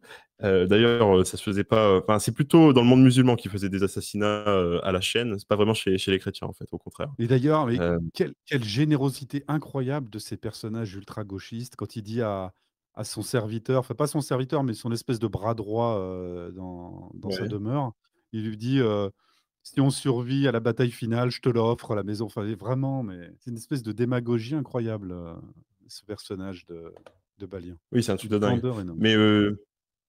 Mais du coup, voilà, donc en fait, voilà, le trône est passé à Sibylle par la mort du roi lépreux. Donc Sibylle était une princesse, c'est-à-dire que la princesse était fort heureuse de la dotation du roi. J'avais dit que je ferais une contre-métrie. Bref. Et du coup, voilà, le trône passe au gosse, le gosse meurt, et du coup, ça revient à la femme, et Guy de Lusignan et son mari, du coup, il devient roi, il essaie de faire assassiner Balian, et après il se dit, bon, il y en a marre de Saladin, on part en bataille. Voilà, il y a et bien sûr, qu'est-ce qui se passe? Le bon Balian, il dit vous éloignez pas de l'eau. Guy de Lusignan lui dit va bien niquer ta. Il C'est ça. dit littéralement, la prochaine fois que j'ai un conseil de la part d'un forgeron, je t'appellerai. Oui, ouais, voilà. Oui, en gros, c'est ça. Oui, un forgeron sait très bien comment faire une bataille. Alors, bien sûr, il n'a pas écouté le forgeron. Donc, du coup, bah, qu'est-ce qui se passe quand ils arrivent face à Saladin? En plus, là, il le montre bien, hein, qu'ils ont soif, qu'ils sont fatigués, qu'ils vont s'en prendre plein la gueule. Et qu'est-ce qui arrive, bien sûr? Saladin leur défonce la mouille complètement. Et Saladin arrive jusqu'à Jérusalem, aux portes de Jérusalem. Est-ce que c'est possible d'être aussi con? Est-ce que c'est possible d'envoyer son armée dans le désert direction Damas sans connaître il l'a vraiment fait. Il l'a vraiment fait parce que d'ailleurs ça se faisait pas à l'époque. Tu pariais pas le destin de ton royaume sur une bataille ouverte comme ça. Non, tu l'as joué vraiment précautionneux comme Saladin il fait. Donc à toujours chercher plutôt des sièges plutôt que des batailles ouvertes. Mais Guy de Lusignan, c'était un peu un type qui était trop habitué au succès. Donc il avait trop pris la confiance. Donc du coup, il a dit, en même temps, il avait Eva Green et tout, donc tu comprends le mec. Et, oui, mais dans le film, il l'a pas, mais il le sait en plus, il le sait qu'il est cocu. Il y a quand même, oui, mais il y a quand même la scène où il va voir une servante en lui disant bon, bah écoute, j'aurais des reine, alors ce soir, il se tape quand même les servantes aussi. Mais tout est mis en place pour qu'il soit détestable. La première fois on le voit, le premier repas où il apparaît, il reste 2 minutes en disant je veux pas de gueux à ma table, je m'en vais. Enfin, tout est fait pour qu'il soit détestable, ce mec. Moi, j'appelle ça un Chad move. Mais t'appelles ça comme tu veux, mais pour le film, du coup, il embarque tout le monde vers la bataille de Hattin, et en fait, c'est une bataille que j'ai racontée sur le prochain podcast là, où en gros, les types se font défoncer parce qu'ils n'ont pas d'eau et les musulmans étaient plus nombreux, comme d'habitude. Les musulmans étaient toujours 3-4 fois plus nombreux. Oui, bah oui, le 1 et- versus 1, on le connaît pas hein, là-bas. Toujours, ça commençait déjà. Non, mais à l'époque, c'est juste pas possible. Déjà, enfin, bref, déjà, il n'y avait pas de. En individuel, Le ils se font ratio. défoncer, c'est sûr, parce qu'ils font 30 cm de moins. Mais et bref. Du coup, tout le monde se fait défoncer et Saladin a la voie libre pour aller assiéger Jérusalem. Et bah, c'est la bataille du gouffre de Helm, quasiment, pour moi. Je le Ouais, c'est ça, en compare gros. à ça dans Le Seigneur des Anneaux. C'est-à-dire que la grosse bataille finale va nous montrer. Alors, il y a quand même cette espèce de ce passage MacGyver un peu ridicule où on voit Balian qui est en train de prendre des mesures. Genre, on lui a dit, mec, il te reste 10 minutes avant Agence que tu débarques. Touriste. Et il utilise les 10 minutes, voilà. MacGyver, agence touriste, il fait des marquages en disant bon, bah voilà, on va faire ci, on va faire ça. On ne sait pas trop ce que c'est, mais on sent qu'il est en train de préparer quelque chose de fou et de furieux. Et bien sûr, Saladin arrive avec une armée lourde et épique. Et dans le village, on Je est dois vraiment. noter que les bastons sont sympathiques. Ouais. Alors, Ah, les j'ai bastons pas sont aimé, Ça sympathiques. donnait du mais courage. il y a, je voulais en parler plus tard, mais je ne sais plus. Mais juste après la coupure, il y a une baston où on voit, c'est quand il tente de se faire assassiner, Balian. Cette scène est ridicule. Cette scène, elle est ridicule. On a un espèce de... Là, je parle purement de technique. C'est vraiment un truc complètement raté. Je me demande si... Enfin, ça doit être l'équipe assistante qui l'a réalisé, ou Ridley Scott il a dit c'est bon, on la garde, de toute façon, il nous restait 10 minutes de péloche. Mais on a Balian qui est assis contre un cocotier, enfin un palmier. Il y a la caméra qui tourne autour, l'image est pas belle. On dirait, pour ceux qui ont vu dans les Hobbits, quand ils sont dans les tonneaux, vous savez, quand ils s'échappent dans les tonneaux, il y a des plans de caméra où on dirait que c'est de la GoPro. Pour moi, c'était un peu ça. La baston derrière, on aurait dit le pacte des loups pour ceux qui ont vu le film. Donc, en gros, une scène de jeu vidéo pour la baston. C'était grotesque. Et il y a un truc qui m'avait choqué dans ce plan-là, c'est qu'il y a de la neige sur les montagnes derrière. Oui, c'est Alors, je tourné ne au suis, Maroc. je suis pas super bon en géographie, mais de la neige, ça me Non, mais surprend. oui, c'est pas du tout accurate. Mais non, mais c'est au Maroc que c'est Bref, il n'y a tourné, rien qui va dans cette scène. Voilà, je voulais parler techniquement. Je trouve que le film, même s'il fait des batailles un peu épiques, il est quand même beaucoup plus faible dans la deuxième partie. À ce niveau-là. Finalement, Oui, il mais est les batailles sont meilleur très bonnes, dans on le... était là-dessus. Ouais. On était sur le gouffre de Helm, mais la bataille est sympathique. Et les trucs d'ingénierie, encore une fois, sont sympas parce qu'ils montrent quand même que Balian est supérieur à tout le monde, même aux Arabes.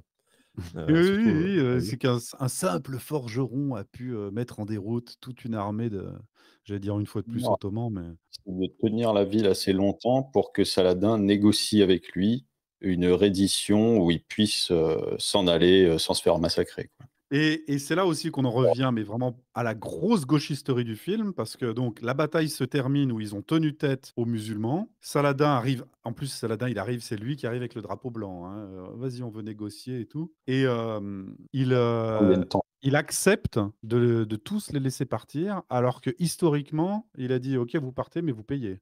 Et historiquement, ce qui s'est surtout passé, ceux qui c'est n'ont que pas payé, Balouin. il les a pris en esclavage. Hein. Voilà. Ouais, en c'est gros, ça. Balouin, payé. il négociait le prix. En fait, c'est vraiment ce qui s'est passé, c'est que Balouin gérait le siège de Jérusalem et il a négocié le prix avec Saladin pour dire voilà pour combien est-ce qu'on peut racheter les gens pour que quand même pas mal de gens puissent se barrer. Et en gros, c'était ça. Si tu payes, tu as le droit de te barrer. Si tu payes pas, tu es réduit en esclavage. C'est là qu'on a vraiment eu un gros Mais passage sur. Là, il négocie l'honneur hein, dans le film. Oui, mais après, dans la réalité, voilà, il a forcé les gens à payer un prix de dingo, et après, ceux qui ne pouvaient pas payer, il les a vendus en esclavage. Enfin, il les a pris en esclave. Mais il y a deux, trois trucs sur lesquels j'aimerais revenir sur la bataille de Jérusalem. Il y a un truc assez dingo qui, en fait, est un côté un peu. On a l'impression qu'il considère la Terre Sainte comme genre l'Amérique, tu vois. Parce qu'à un moment, on est dans le siège de Jérusalem, ils n'ont plus de soldats, et là, ils voient des randoms, genre le mec qui porte la flotte et tout, et il leur dit mettez-vous à genoux, maintenant vous êtes chevalier, tout ça. Donc ça, c'est vraiment le truc en mode t'es personne, et puis après tu peux devenir quelqu'un à la Terre Sainte. C'est exactement comme le mythe à l'époque de l'Amérique, quoi. Ouais. Donc déjà, ça c'est le rêve américain, c'est le rêve de la Terre Sainte. Mais c'est juste Non, c'est dur, c'est pour donner du courage aux gens dans un moment désespéré. C'est pour donner du courage. C'est vrai. Et ça, après, il l'a vraiment fait, fait, je crois, Alphonse, historiquement. par contre. Ça, il l'a vraiment Oui, fait. je sais qu'il l'a fait, mais il l'a pas fait avec des cassos qui mendient dans la rue. Il l'a fait avec des gens déjà de bonne famille. Mais il y a aussi un truc dingue, t'en parlais, Audric, c'est le patriarche de Jérusalem qui est en mode convertissons-nous à l'islam, après on se repentira, tu vois. Donc, ouais, dingue il aussi, refuse de brûler les cadavres. Il refuse de brûler les cadavres. Ah oui, il refuse. s'en fout. À La l'époque, peste, voilà, de toute façon, on va se rendre. Juste, bah, à l'époque, ils les auraient plutôt enterrés, hein, parce que la crémation des cadavres, c'est quand même mal vu dans le catholicisme. Vraiment. Ouais, bon. Après, des fois, ils s'en branlent. Oui. Hein. Je veux dire, première On, croisade, on a, il y a eu on du a vu cannibalisme. on a vu que le catholicisme dans ce film, bon, il était pas pointilleux. Ah oui, Ce que oui. je comprends pas, c'est que toi et Audric, vous avez référé à cette scène de. Il propose essentiellement de se convertir à l'islam pour avoir la vie sauve. Enfin, c'est quoi le problème là-dedans, quoi? Je suis d'accord que ça fait sens. Mais en vrai, quand tu le vois dans la bouche du personnage, c'est juste une vieille mère de lâche qui dit on laisse tout tomber, on se renie entièrement. C'est ça Mais l'effet on- que ça mais donne. sur Même On s'il a part raison, encore en avec fait. le Seigneur après, des Anneaux, mais on a celui qui parle à Théoden, tu sais, c'est Grima, langue de serpent, qui fait bon, bah, je crois que non, on va partir, on n'est pas assez nombreux, cédons à Sauron, quoi, c'est un peu ça. juste après, c'est Balouin dit merci, monsieur l'évêque, de m'avoir tant appris sur la religion. En mode, c'est bon, j'ai compris que t'étais Ah un oui, con. putain. Et il balance Non, ça mais en mode, c'est tu genre. sais, supérieur, haha, moi je suis plus Ouais, intelligent en mode que gauchiste, quoi. l'Église. Mais c'est vraiment gauchiste, quoi. Il le dit en plus avec un air, Enfin, non, il le dit toujours de manière très inexpressive parce que Orlando Bloom dans ce film est chiant à mourir. Mais en gros, Ouais, c'est vrai. ça ressemble vraiment au mec qui se moque de l'Église et qui pense avoir tout compris et qu'en fait les prêtres sont Mais des c'est cons et ne du, comprennent pas la religion. c'est du fedora tipping. Le mec, il a son fedora daté Reddit, et puis voilà, quoi, c'est tout. Enfin bref. Qu'est-ce que tu voulais dire du Fedora typique, c'est-à-dire, explique-moi un peu. Non, mais je sais pas, c'est le même avec les athées internétiques des années 2000 qui ont le chapeau fedora du gros No Life. Enfin bref, bah les D'accord. couilles. Oui, c'est Passons à autre c'est la chose. team C'est des Richard références Dawkins catastrophes. avec les athées. Ouais, On mais est, c'est on est l'espèce arrivé, de pour Nick moi, on Kruger. est arrivé à la scène la plus gauchiste, qui est la scène finale quand Saladin rentre dans Jérusalem parce qu'il a récupéré Jérusalem. Et que là, vraiment, cette scène où il voit la croix tomber par terre, il la prend, il la ramasse, il la prend et il la repose. Du genre, Oui. vous aussi, chrétiens, vous avez votre place ici, vous vous êtes bien battus, c'est beau et tout. Et ça, ça a choqué beaucoup de gens. Moi, à titre perso, je trouve ça ridicule. Historiquement, Eh il ben, semblait expliquer que non, pas du tout. Saladin, il y a pas, même Bah, sa Saladin, biographie. c'est littéralement un djihadiste. Hein. C'est le mec qui remet un peu au goût du jour l'idée de djihad. Hein. C'est quand même ça, Saladin, quoi. Ouais, mais alors, je crois que c'est toi qui avais dit que le film avait été présenté à un public de musulmans pour savoir Ouais. si ça n'allait pas les choquer. Eh ben, attends, il faut que je le retrouve, mais j'avais le nom en fait d'un mec, un universitaire iranien auquel le film a été présenté. En fait, c'était le consultant historique de Ridley Scott sur ce film. Donc, j'ai plus le nom du mec, De mais consultant, on a gardé que les 3 premières lettres. c'est clair. Ah non, si je l'ai. Mais en fait, le type, c'est un genre d'historien / philosophe iranien qui fait que des trucs postmodernistes sur le néocolonialisme, etc. Donc, il y a quand même cette influence sur le film. Mais il y a un mec, je sais plus qui c'est, mais j'ai aussi lu sur Wikipédia à propos des retours à propos du film. Et un musulman, un genre d'intellectuel musulman avait dit qu'en fait le film appelait à la haine de l'islam et poussait les blancs Ouais, à la mais croisade. il y en aura toujours comme ça. Je sais plus, c'était lors d'une conférence de presse de Mel Gibson pour son film Apocalypto. Il y avait des Mexicains ou enfin, en tout cas des descendants qui avaient dit que ce film poussait à la haine des Mayas et des Aztèques. C'était scandaleux et tout. Ça, c'est vrai, par contre. Non, mais avec le portrait qu'ils ont fait de Saladin, c'est quand même fort de café parce qu'ils ont vraiment embelli le personnage pour faire vivre le mythe. Non, mais le film a été adoré dans les pays musulmans, tout simplement. Ça, c'est la réalité qu'il y a derrière. Le film a été adoré dans les pays musulmans. Tant mieux pour eux, j'ai envie de dire. Justement, quand il y a eu cette scène où Saladin remet en place la croix, lors de l'avant-première au Liban, Oui, à ils ont Beyrouth, tous applaudi, alors, c'est ça. ils ont tous Ouais, on a vu applaudi, ils ont fait standing ovation pour cette scène-là. Ouais. C'est une scène sauralienne, en fait. En fait, je cherchais un moyen de le dire, mais effectivement, c'est ça. Hein, on est vraiment dans le fantasme de l'honneur, des choses comme ça. Alors, j'ai envie de dire, pour revenir sur des trucs très basiques, on va pas confondre quand même les musulmans de l'époque et je sais pas, les Algériens qu'on connaît en France. C'est pas pareil, c'est pas la même mentalité. Hein. Pourquoi? Soyons quand même d'accord sur le fait que voilà, c'est pas pareil, donc il y a très certainement plus une notion d'honneur Alors moi, à l'époque. non, Audrey. ils sont beaucoup plus proches. Ils sont beaucoup plus proches de leur version des années 1100 que nous, de nos versions des croisés. Je veux dire, nous, on a évolué en devenant des gros comptes gauchistes, mais eux, ils sont restés à appeler les croisés les francs. Hein. Ouais, mais Oui, ils sont restés à appeler les Israéliens les Francs, par exemple. Enfin, les Hébreux, les Croisés, ou les Américains, les Croisés. Surtout ça. sérieux? Aujourd'hui, oui, ça se Quand fait. ils font référence à nous, ils nous parlent de Al-Qaïda, tout croisés, ça, ils de parlent francs. ils parlent des croisés. L'État islamique, ils parlent des croisés. Mais c'est sûr qu'à l'époque, ils avaient un genre d'élite qui devait être un peu plus éclairée et avec qui on pouvait discuter. Pas comme aujourd'hui. le Saddam Hussein se comparait à Saladin, Saladin, et aussi quand les Américains ont attaqué l'Irak, les gens ont mentionné en disant c'est la nouvelle croisade. Mais en vrai, c'est Tchad. Ils ont raison. Ils ont raison de faire appel au passé comme ça. Nous, on le fait pas assez. Non, mais ils ont raison de continuer d'appeler au djihad et de parler de croisade, parce que c'est une bonne référence pour eux, parce qu'à la fin, ils ont gagné, ils ont réussi à dégager les chrétiens de leur terre. Ils ont continué de bolosser les chrétiens en toute impunité, et ils sont restés maîtres de leur lieu. Et oui, c'est forcément, et ça c'est grâce à Saladin, et du coup, c'est normal que ce soit un héros là-bas. Parce qu'il a permis de mettre en place cette suprématie arabo-musulmane dans la région. Après, bon, il y a eu la colonisation où ça a été disputé, mais depuis la Seconde Guerre mondiale, ils sont un peu maîtres chez eux, à l'exception évidemment Bref. d'Israël. Qu'est-ce qui ne serait pas gauchiste dans ce film? Parce que là, Oui, parce on que, a dit, on va le démonter, ce film. Alors, laissons On- parler Palou, ça le démange d'intervenir et il n'a pas pu beaucoup parler. Ouais, Oui, ni parce que, Mathieu, d'ailleurs. Vas-y, Palou, vas-y. Odorek disait que le film était gauchiste parce que, en fait, essentiellement, les méchants, ils étaient souvent du côté chrétien. Et enfin, le côté un peu bête religieux en mode, ah, mais finalement, la bataille, c'est Dieu qui gagne. Et du coup, bah, autant, enfin, quasiment le raisonnement, c'est si on envoie des bébés, ils n'ont pas de péché, du coup, les bébés vont gagner la bataille. Enfin, Bonne idée. Ça s'est fait, hein, mais oui. La croisade des enfants. bah, en fait, c'est logique si tu suis leur raisonnement. Mais en fait, déjà, du point de vue du film, tu peux pas mettre ça parce qu'en fait, ça te paraît tellement absurde pour nous, on pourrait pas s'identifier vraiment au personnage, quoi. Enfin, c'est pas un truc. Et du coup, enfin, ils sont un peu obligés enfin, de représenter un côté plus rationnel parce que sinon, on pourrait pas s'accrocher au truc, quoi. Et du côté des C'est vrai. musulmans, c'est aussi représenté qu'ils ont exactement le même problème avec son général, comme non, mais en fait, on avait juste trop de péchés, c'est pour ça qu'on perdait. En fait, là, si on fait pas de péché, on peut gagner. Et en fait, Ouais, c'est mais juste je que le comprends film est qu'il plus du côté faut- chrétien, du coup, tu as plus d'exposition à ce genre de raisonnement-là chez les chrétiens. Mais en fait, en proportionnel, tu as autant de ça chez les musulmans dans le film. Du coup, est-ce que tu t'es tapé Saladin d'Youssef Chahine pour voir le côté plus musulman, le film? Non. Bon. Parce que c'est vrai que Désolé, ça aurait j'ai pas été, pu le voir. non, non, mais est-ce que ça aurait été une bonne contrepartie quelque part à faire Ça si serait c'était- drôle que le film musulman soit pro-chrétien, mais bon.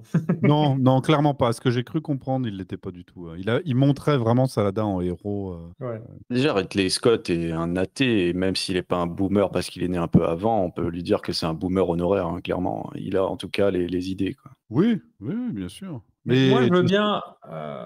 Pardon. Ouais, vas-y. Je pense qu'effectivement, il fait du prosélytisme athée dans le film pour se foutre de la gueule et avertir contre les dangers du fanatisme religieux imaginaire. Enfin, on va dire très minoritaire et qui n'est pas vraiment le danger du 21e siècle. Mais aussi, il y a des choix qu'il fait, c'est pour le besoin de la narration. En fait, il fallait un méchant, il a choisi Guy de Lusignan. Et il fallait que le gentil gagne, et donc du coup, il arrive à négocier avec Saladin une paix qui est vachement mieux que la vraie paix qui a été faite. Mais ouais, mais là, voilà, c'est là, on est dans le problème pur de est-ce qu'on fait un film Hollywood ou est-ce qu'on fait un film sur les croisades? Bah, il a fait un film Hollywood. Et c'est surtout le fait que jamais, à aucun moment, les croisades ne sont vues comme une réponse face à l'agression musulmane. Non, au contraire, elles sont toujours dépeintes comme illégitimes, comme injustifiées, comme en fait la colonisation avant l'heure, tout simplement. Alors que ça, c'est une réponse à des siècles de conquête musulmane sur des terres chrétiennes, le massacre des pèlerins chrétiens, l'appel historique de l'empereur byzantin pour faire alliance avec le pape, etc. Il y a des moments épiques et il y a plein de justifications qu'on peut amener aux croisades et jamais elles sont amenées. Les seules fois où les croisés parlent du passé, ce sont tous ces personnages philosophes illuminés et mélancoliques qui disent « Putain, il y a un siècle qu'on a pris Jérusalem, on a été des salauds ». Voilà, c'est la seule mention du passé qui est faite dans ce film. Et d'ailleurs, il y a C'est une vrai. mention dans les cartons de fin, il y a une mention au futur, c'est assez marrant. Parce qu'à la fin, il y a un texte, il parle de Richard, Cœur de Lion, qui arrive. C'est quoi voilà, la lutte pour reconquérir Jérusalem se solda en une trêve fragile avec Saladin. OK. Et la dernière phrase est incroyable, comment dire, de boomerisme, comment dire, c'est presque 1000 ans plus tard, la paix au royaume des cieux demeure fugace. Et j'ai trouvé ce message final, mais d'une naïveté. Et ça résumait bien le film pour moi. On est Vraiment. dans Touche et des guerres au Moyen-Orient. Et ce film a été fait pour être un message de paix tendu, une main tendue aux musulmans. Ouais, il avait peut-être aussi, Main tendue. peut-être qu'il était ennuyé d'avoir fait la chute du Faucon Noir, qu'il trouvait ça peut-être trop blanc ou dans le genre, mais ou trop pro-ricain. Mais enfin, jusqu'au dernier message, pour moi, il y a de la gauchisterie, de la naïveté et un côté hippie dans ce film, en fait. Ouais, mais il faut parler de la scène finale. C'est qu'après, en fait, Balin redevient forgeron, Mhm. il retourne dans son village et Avec Sibylle. Richard Cœur de Lion vient le Avec chercher Sibylle. et lui dit ouais, on a besoin de toi pour la croisade. Il fait non, mais moi je suis juste forgeron. Genre non, je vais pas aider les miens à Mais- essayer de reprendre le territoire et à c'est- défendre les chrétiens là-bas. C'est une fin hollywoodienne, ça, c'est vraiment, tu sais, le héros Non, mais c'est le revient, et pacifisme puis, il y a maximal. le mec qui dit oui, on a besoin de toi pour une nouvelle mission. Et il part avec Sibylle, qui d'ailleurs, c'est totalement faux. Il y a quand même la scène où il refuse, parce que c'est gauchiste jusqu'au bout, il refuse de tuer Guy de Lusignan. Ils se battent, Oui, c'est vrai, ouais. et il refuse mais de tuer. pire que ça, Il le nomme même chevalier. Il le nomme même chevalier. Voilà, il a double chevalier. C'est Tchad, incroyable comme truc. Et c'est vraiment le blanc gauchiste qui refuse la violence en tout et qui est pur, quoi. C'est vraiment bizarre. Pour moi, c'est incohérent parce qu'il accepte la violence dans le cadre de la défense du peuple Il chrétien accepte de de buter Jérusalem. des musulmans, par contre. Non, mais dit, ouais, en En fait, fait, si c'est pour sauver les chrétiens de Jérusalem, je suis prêt à buter des musulmans. Je crois qu'il Sauf veut que- plus sauver Jérusalem qu'autre chose. Enfin, je sais pas, il a peur Ouais. que la ville soit rasée plus qu'autre Et à un chose. moment, il veut garder dit. le symbole. À un moment, il dit c'est pas moi, bah ça. les couilles, je vais la raser, Jérusalem. C'est le truc qu'un croisé ne dira non, mais- jamais, quoi. Il dit à Saladin, moi, je casse tout, je m'en branle, tu vois. Oui, mais voilà, c'est ça. Et pour faire peur à Saladin, il dit non, mais si tu nous laisses pas partir, vas-y, on casse tout. Mais justement, Ambrose, ils Non, s'en puis, foutent. non, d'ailleurs, mais c'est c'est ça, c'est Saladin. Ambrose, Vas-y, pas Ouais, dis-nous, pas le fou. en fait, il s'en fout du symbole de Jérusalem, il veut juste sauver les habitants. C'est pour ça qu'il dit je vais détruire tous les symboles sacrés de toutes les religions dans la ville. Oui, si mais tu me ça, laisses c'est pas m'en aller avec tellement les gens vivants. invraisemblable chez un croisé du Moyen-Âge de dire rien à foutre, je vais brûler la Sainte Croix, enfin, ça n'a aucun sens. À part si le mec il devient fou, c'est pas vraisemblable. Et le pire, c'est Saladin qui dit ouais, je me dis limite, si tu faisais ça, ce serait mieux. Mais ça n'a aucun sens. Enfin, je veux dire, c'est tellement D'ailleurs, invraisemblable historiquement parlant. Non, mais ça, c'est un message à l'audience moderne. Tu vois, s'il y avait eu ça, il y aurait peut-être eu Oui, moins de ça, guerre. je suis d'accord, mais bon, des fois ça. Non, mais Oui, il si on met une semblerait que c'est rhétorique ça sur qu'il ait mis en Jérusalem, poids dans la balance quand il a négocié avec Saladin. Il leur a dit on casse tout et je tue Ouais, c'est juste de la moi-même. négociation. Ouais, mais pour moi, il cherche il cherche plus à sauver le symbole. Pour lui, Jérusalem est un symbole. Il cherche à sauver Jérusalem plus que les gens qui y a dedans, j'ai l'impression. Mais on présente ça comme si Saladin, en fait, il voulait prendre Jérusalem à contre-cœur. Il fait que ça parce qu'il y a des musulmans fanatiques qui le poussent, en fait. Mais sinon, lui, c'est pareil, c'est un hippie New Age, comme le blond, le prêtre techno et puis Balian. En fait, Le prêtre les techno. trois sont les mêmes. C'est-à-dire que lui, voilà, il allait au Full Moon Festival et puis en chemin, il s'est dit bon, allez, je vais. Ils ont l'air sympas. Au marteau de je vais les Thor. accompagner. Au marteau de Thor, possiblement. Mais l'ambiance globale reste. Enfin, comment dire, à la Ça fin, reste sympa. c'est un bon film, mais ça reste quand même une grosse. Mais Enfin, pour moi, c'est ça, est-ce que ce serait pas le moment d'ouvrir les portes pour laisser ouvrir les les gens portes du Mordor, effectivement. ouvrir les portes Je du sais Mordor pas, et est-ce laisser les qu'on va gens, faire un tour de table intervenir et déjà donner leur pour avis. conclure. On va Ouais, faire un faisons ça tour de table rapidement. pour conclure. De notre côté, avant de passer éventuellement aux personnes qui souhaitent intervenir. On va commencer par Mathieu, parce que Mathieu, on l'a plus entendu au début et puis après au milieu, pas du tout. Donc on va essayer de l'entendre à la fin. Mathieu, toi, ce film. Je vous écoutais attentivement, entre personnes passionnées par le film, c'était très agréable à écouter. Moi, le film ne m'a pas plu, donc voilà, ça m'a pas passionné. Alors après, le côté bouse gauchiste ou pas, j'ai même pas eu le loisir de m'y plonger, parce que je trouve que c'est probablement un des plus mauvais films de Ridley Scott. Il y a Gods of Egypt qui... Je l'ai pas vu. Non, Pourtant, Non, tous les tu confonds, c'est pas God of Egypt. Exodus, Si, Gods and Kings, c'est pareil. Ouais, merci. God of God Egypt, of Egypt, c'est c'est encore le- pire. Gods of Egypt, c'est par le réalisateur de The Crow. Tous les ingrédients étaient réunis pour avoir un film intéressant. Orlando Bloom, le casting est pas mauvais. C'est quelqu'un qui sait manier une épée. On l'a vu dans 3, même si dans 3, il n'a pas un rôle très viril. On l'a vu dans Pirates des Caraïbes. On l'a vu dans Le Seigneur des Anneaux. Donc, le casting, pour moi, est pas mauvais. Eva Green. Le réalisateur... Je peux mettre de te couper vite fait. Quand elle se coupe les cheveux, ça devient un peu plus malsain parce qu'elle ressemble vraiment à un petit garçon de 15 ans. Super bizarre. Ouais. Tu mets le doigt sur quelque chose. Ça aurait un rapport avec. À la réal, Ridley Scott, c'est un mec qui a quand même fait des classiques, hein, qui s'est essayé à beaucoup de styles. Alien. On retrouve d'ailleurs un peu cet esprit huis clos dans Seul sur Mars. American Gangster aussi, Russell Crowe est très bon dans le rôle de l'inspecteur. C'est pas sa première d'ailleurs collaboration ni sa dernière avec le réalisateur. Donc là, il est pas dans ce film-là, hein, mais voilà, sur la musique aussi, la musique de Gladiator, elle est très bonne. La musique de 1492, hein, Vangelis, on a tous la musique en tête. Voilà, donc et puis Ridley Scott, il est capable aussi de captiver le spectateur par des scènes un peu cultes, que ce soit dans Gladiator ou dans d'autres films, et même des fois de sortir des punchlines. Tu parlais d'Hannibal tout à l'heure. Moi, il y a une phrase que j'adore dans Hannibal, c'est quand un lecteur dit voilà, j'ai été interrogé par un agent du recensement ou des impôts et j'ai dégusté son foie avec des fèves au beurre et un excellent Chianti. Mais non, ça c'est dans le Silence des agneaux, pas dans Hannibal, ça, si. Tu me mets le doute. L'histoire du Chianti, c'est dans le premier. Hannibal, pour moi, est vraiment. Oui, exact. Mais à coup pas. Basiquement violent. Oui, tout à fait. J'ai confondu. Mais à culpa. Mais bon, ça change pas au propos. Voilà, Ridley Scott. D'ailleurs, je crois qu'il a jamais eu d'Oscar. Très bonne question. Ouais, malgré tous ces films, tous ces classiques, il a jamais eu d'Oscar.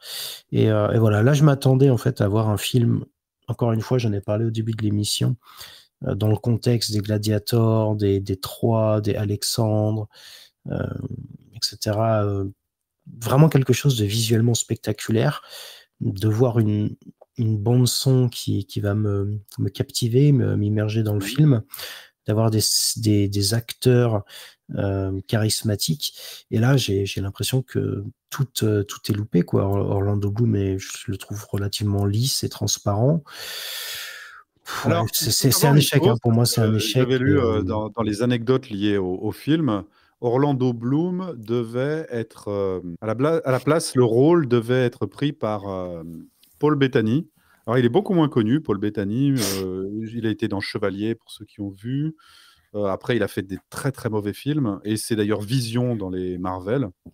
Mais ils ont pris Orlando Bloom parce que post Seigneur des Anneaux, il était beaucoup plus bancable, cable comme on dit, et puis voilà, mettre sa gueule sur l'affiche. Moi, je suis d'accord, je te rejoins là-dessus. Je l'ai pas trouvé non plus exceptionnel, mais ça c'est parce que vraiment on dirait un gamin naïf pendant pas mal de temps sur le monde, quoi. On dirait vraiment tout le monde. C'est assez étrange. Le film a 20 ans et j'ai presque envie de dire rétrospectivement go woke, go broke, quoi. Il y a rien qui va. Il y a rien qui va dans le scénario. On en a parlé, hein, vous l'avez évoqué, les deux seules scènes qui se passent en Occident, il n'y a pas de couleur. Ça pourrait être des scènes en noir et blanc. Les personnages sont le bleu gris. est très prononcé. C'est vraiment hivernal et nocturne. Ouais, les vêtements, si tu vois les habitations, c'est des toits de chaume, je crois, c'est des toits même pas en dur, hein, alors que les scènes à Jérusalem et aux alentours, c'est très coloré. Il y a une petite atmosphère chaude avec des fois de la fumée, de l'encens probablement. Volonté, hein, de montrer une différence. De contraste, ouais, tout à fait. Mais ouais, j'ai pas accroché. J'ai eu du mal. Vous voyez, j'arriverai pas à reparler du film comme vous en avez fait là pendant 1 heure, parce que vraiment, je me suis pas passionné, quoi. C'est rare, hein, mais je me suis forcé à le regarder. Normalement, dans d'autres circonstances, je me serais arrêté avant la fin, quoi. D'accord. Pour moi, c'est un échec. Ok. non seulement Ouais, avant déjà, il a même été de un parler, échec au cinéma. Il a été un échec. Après, il a développé une certaine renommée avec les nouvelles sorties, de nouveaux montages, les versions longues et tout. Mais ouais, mais ouais. Encore une fois, hein, si je remets en perspective par rapport aux autres classiques du genre, soit du même réalisateur, soit d'autres réalisateurs, mais sortis à la même époque, d'autres rôles d'Orlando Bloom notamment, et d'autres bandes son de Hans Zimmer et de ses acolytes, hein, Harry Gregson et Mark Strattenfield. Franchement, c'est un film à oublier dans la filmographie de Ridley Scott. Et d'ailleurs, je suis très inquiet de voir enfin très inquiet, bon, ça va pas empêcher de dormir, hein, soyons honnêtes, mais Mac Strattenfield, donc l'Allemand qui était superviseur musique sur ce film, c'est celui donc on en a parlé, hein, qui va faire la musique du film Gladiator 2. Ce genre de film, tu peux pas passer. Possiblement un échec annoncé. Enfin, ouais. Tu peux pas passer à côté de l'ambiance sonore sur ce genre de film. Et là, pour moi, c'est vrai que c'est un peu fade. C'est très fade. Et ce genre de film qui dure 3 heures, il faut qu'il y ait un rythme qui soit capable de tenir le spectateur accroché. Moi, j'ai décroché au bout d'une demi-heure, quoi. Le premier quart d'heure, il y a la curiosité, mais bon. Bon, on a compris. Voilà. D'accord. C'était pas pour toi. Alphonse. C'est plutôt un bon film. Encore une fois, 3 heures, c'est trop long. Je l'ai regardé en accéléré, c'est sympathique. Surtout les combats. En accéléré, c'est les meilleurs. Moi, j'aime bien le côté... Je vais commenter le film en accéléré. J'aime bien le côté Charlie Chaplin. Mais non. Mais sérieusement, il est trop long, sérieusement. C'est juste ça. Je sais que la director's cut est vue comme la meilleure, mais il est quand même très long. Mais sinon, c'est quand même un assez bon film. Et ça a le mérite de représenter le Moyen-Âge. Et il n'y en a pas beaucoup, en fait, surtout à l'époque. Aujourd'hui, il y en a eu 2-3 de plus. D'ailleurs, on pourra recommander des lourds films du Moyen-Âge après. Pas, hein, mais il y en a des beaucoup mieux que ça. Oui, mais il est long et anachronique. C'est par rapport à ta chronique. C'est par rapport à ta chronique. Oh oui. Un lien avec les croisades. La lourdeur du Moyen-Âge. Mais on a du lourd Moyen-Âge au début parce qu'il est poisseux comme on aime, parce que ça se rapproche du nom de la rose. Mais sinon, globalement, il y a une ambiance qui est quand même très, très, très gauchisante, très hippie, très naïve. Et c'est le gros problème. Moi, la naïveté du propos. S'il n'y avait pas tous les trucs politiques semi-gauchistes, nihilistes et tout, ce serait vraiment beaucoup mieux, quoi. C'est vrai qu'en 1h30, ce serait peut-être mieux passé. Hein. Après, est-ce qu'on n'aurait pas dit, oui, le film a été torché, 1h30, on peut pas tout dire. T'aurais eu plus de rythme. Et tu aurais eu moins de place pour les trucs un peu gnangnan. Oui, puis on aurait eu moins de batailles qui servent à rien, des choses comme ça. On n'aurait pas eu. Les batailles, c'est pas. Non, mais. bon. Comment dire ? D'accord. Moi, j'ai envie de voir un type qui défend le film. Envoie la balle à Baptiste, je pense qu'il va défendre le film. Il y avait Baptiste, vas-y, défends le film. Dis-nous que. Alors, si on oublie l'aspect des filtres abusifs de Ridley Scott, je trouve que le film est très beau. Esthétiquement, il est vraiment beau. Les costumes, les casques décroisés. Il y a toujours un mec qui va te dire c'est vrai. que en fait, c'était pas les bons casques de l'époque et qu'en fait, tel mec avait pas tel casque. Je trouve quand même que les péplums sont moins historiquement accurate. Il n'y a rien qui nous choque là où c'est bien fait, même s'il y a de l'anachronisme dans les habits, tout ça, il n'y a rien qui choque. On n'est pas en train de se dire. Il n'y a rien qui choque. Moi, je suis un gros geek de tout ce qui est armure, etc., visuel du Moyen-Âge.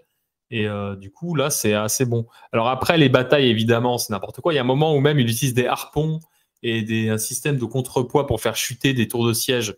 Ça, c'est n'importe quoi. Mais par contre, les tours de siège, elles sont en bois. Ils ont mis une doublure en cuir pour pas que ça crame. Ça, c'est une technique qu'ils ont vraiment faite. Bon, à un moment, ils envoient des trucs enflammés de trébuchés qui explosent quand ils atterrissent.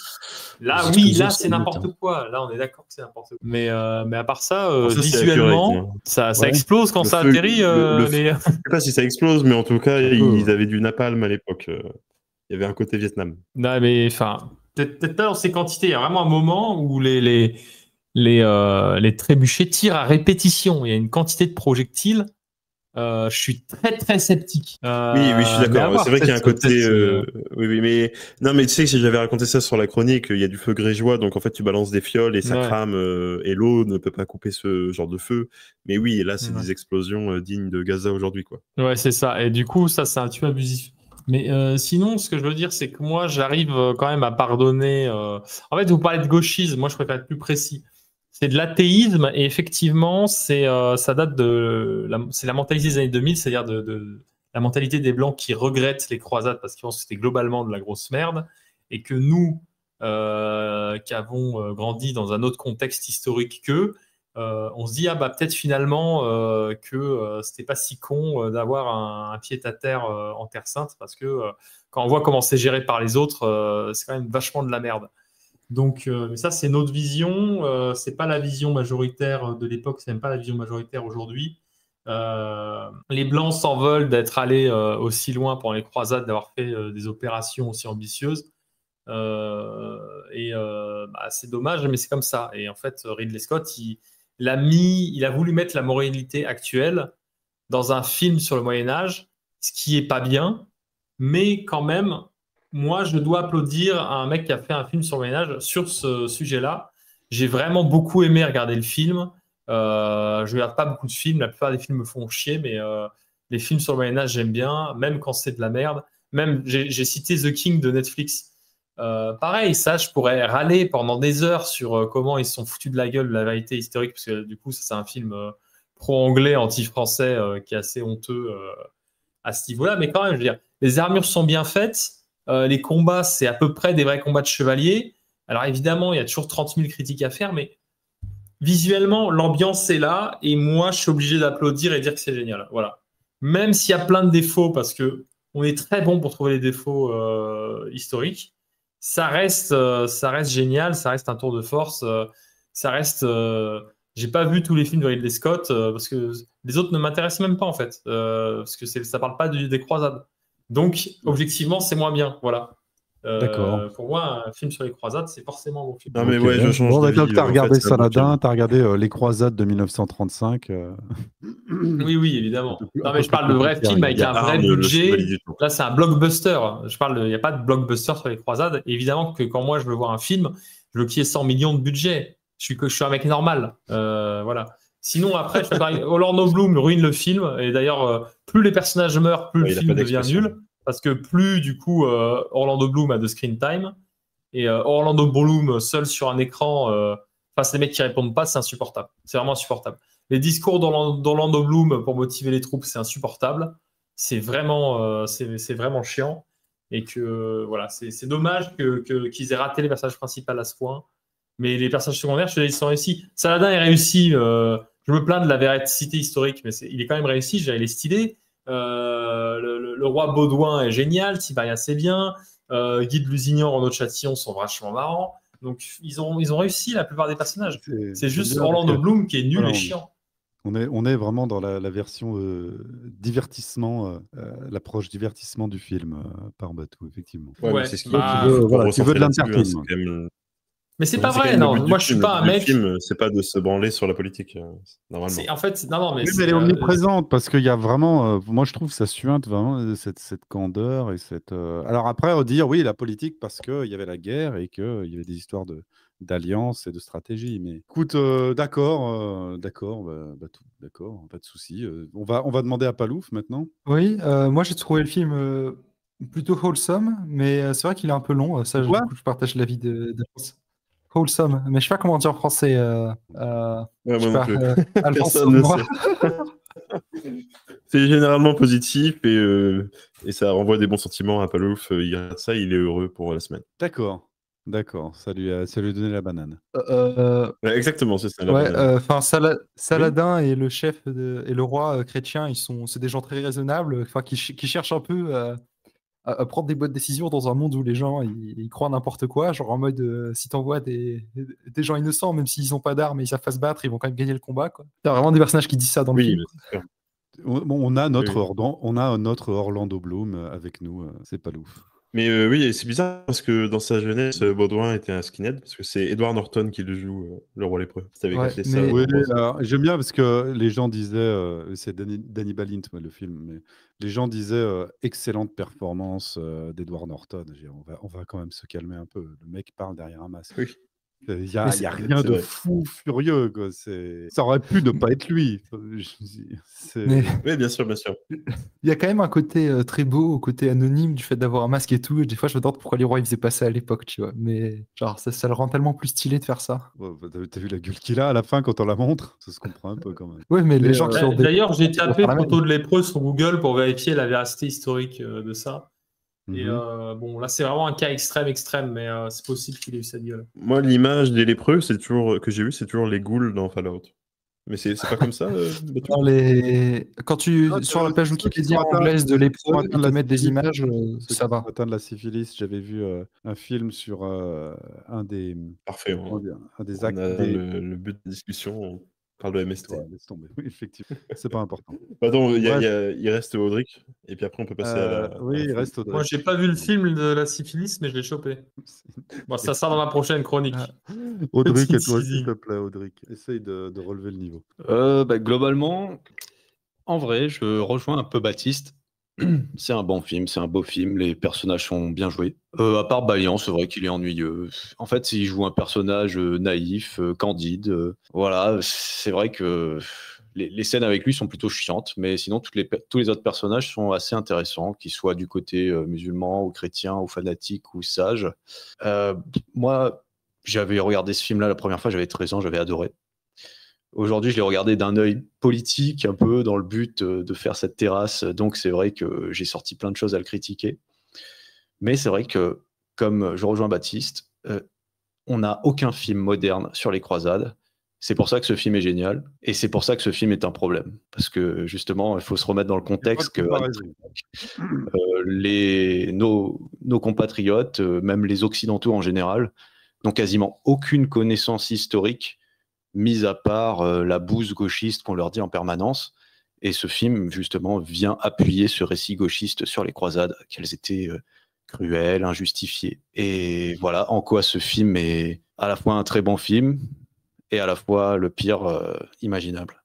Bah oui, parce qu'il y a quasiment que lui. Donc, moi, ce que je vous propose, on va essayer de voir si des personnes parmi les auditeurs veulent intervenir pour donner leur point de vue sur le film. Rapidement. Ensuite, on fera très simplement une conclusion. Et si vous voulez continuer d'échanger autour du film, eh bien, ce que je vous propose, c'est d'ouvrir une taverne sur le canal des Braves.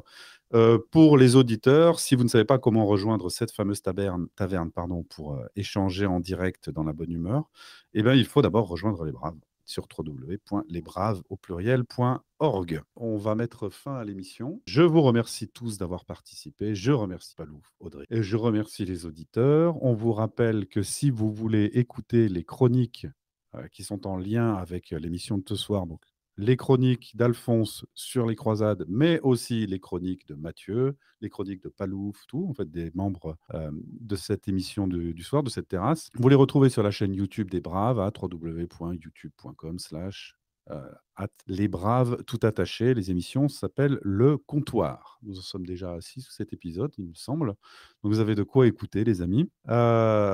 Si vous voulez prolonger le plaisir, nous allons ouvrir une taverne sur le canal des Braves prévu à cet effet. Donc, pour ceux qui savent comment s'y rendre, vous pouvez. Pour ceux qui ne savent pas comment se rendre dans cette fameuse taverne pour échanger avec nous dans la joie et la bonne humeur, eh bien, il vous suffit d'abord de rejoindre les Braves et après, vous y aurez accès sans aucun problème. Donc, pour rejoindre les Braves, c'est www.lesbraves.org. Je vais dire merci à tout le monde.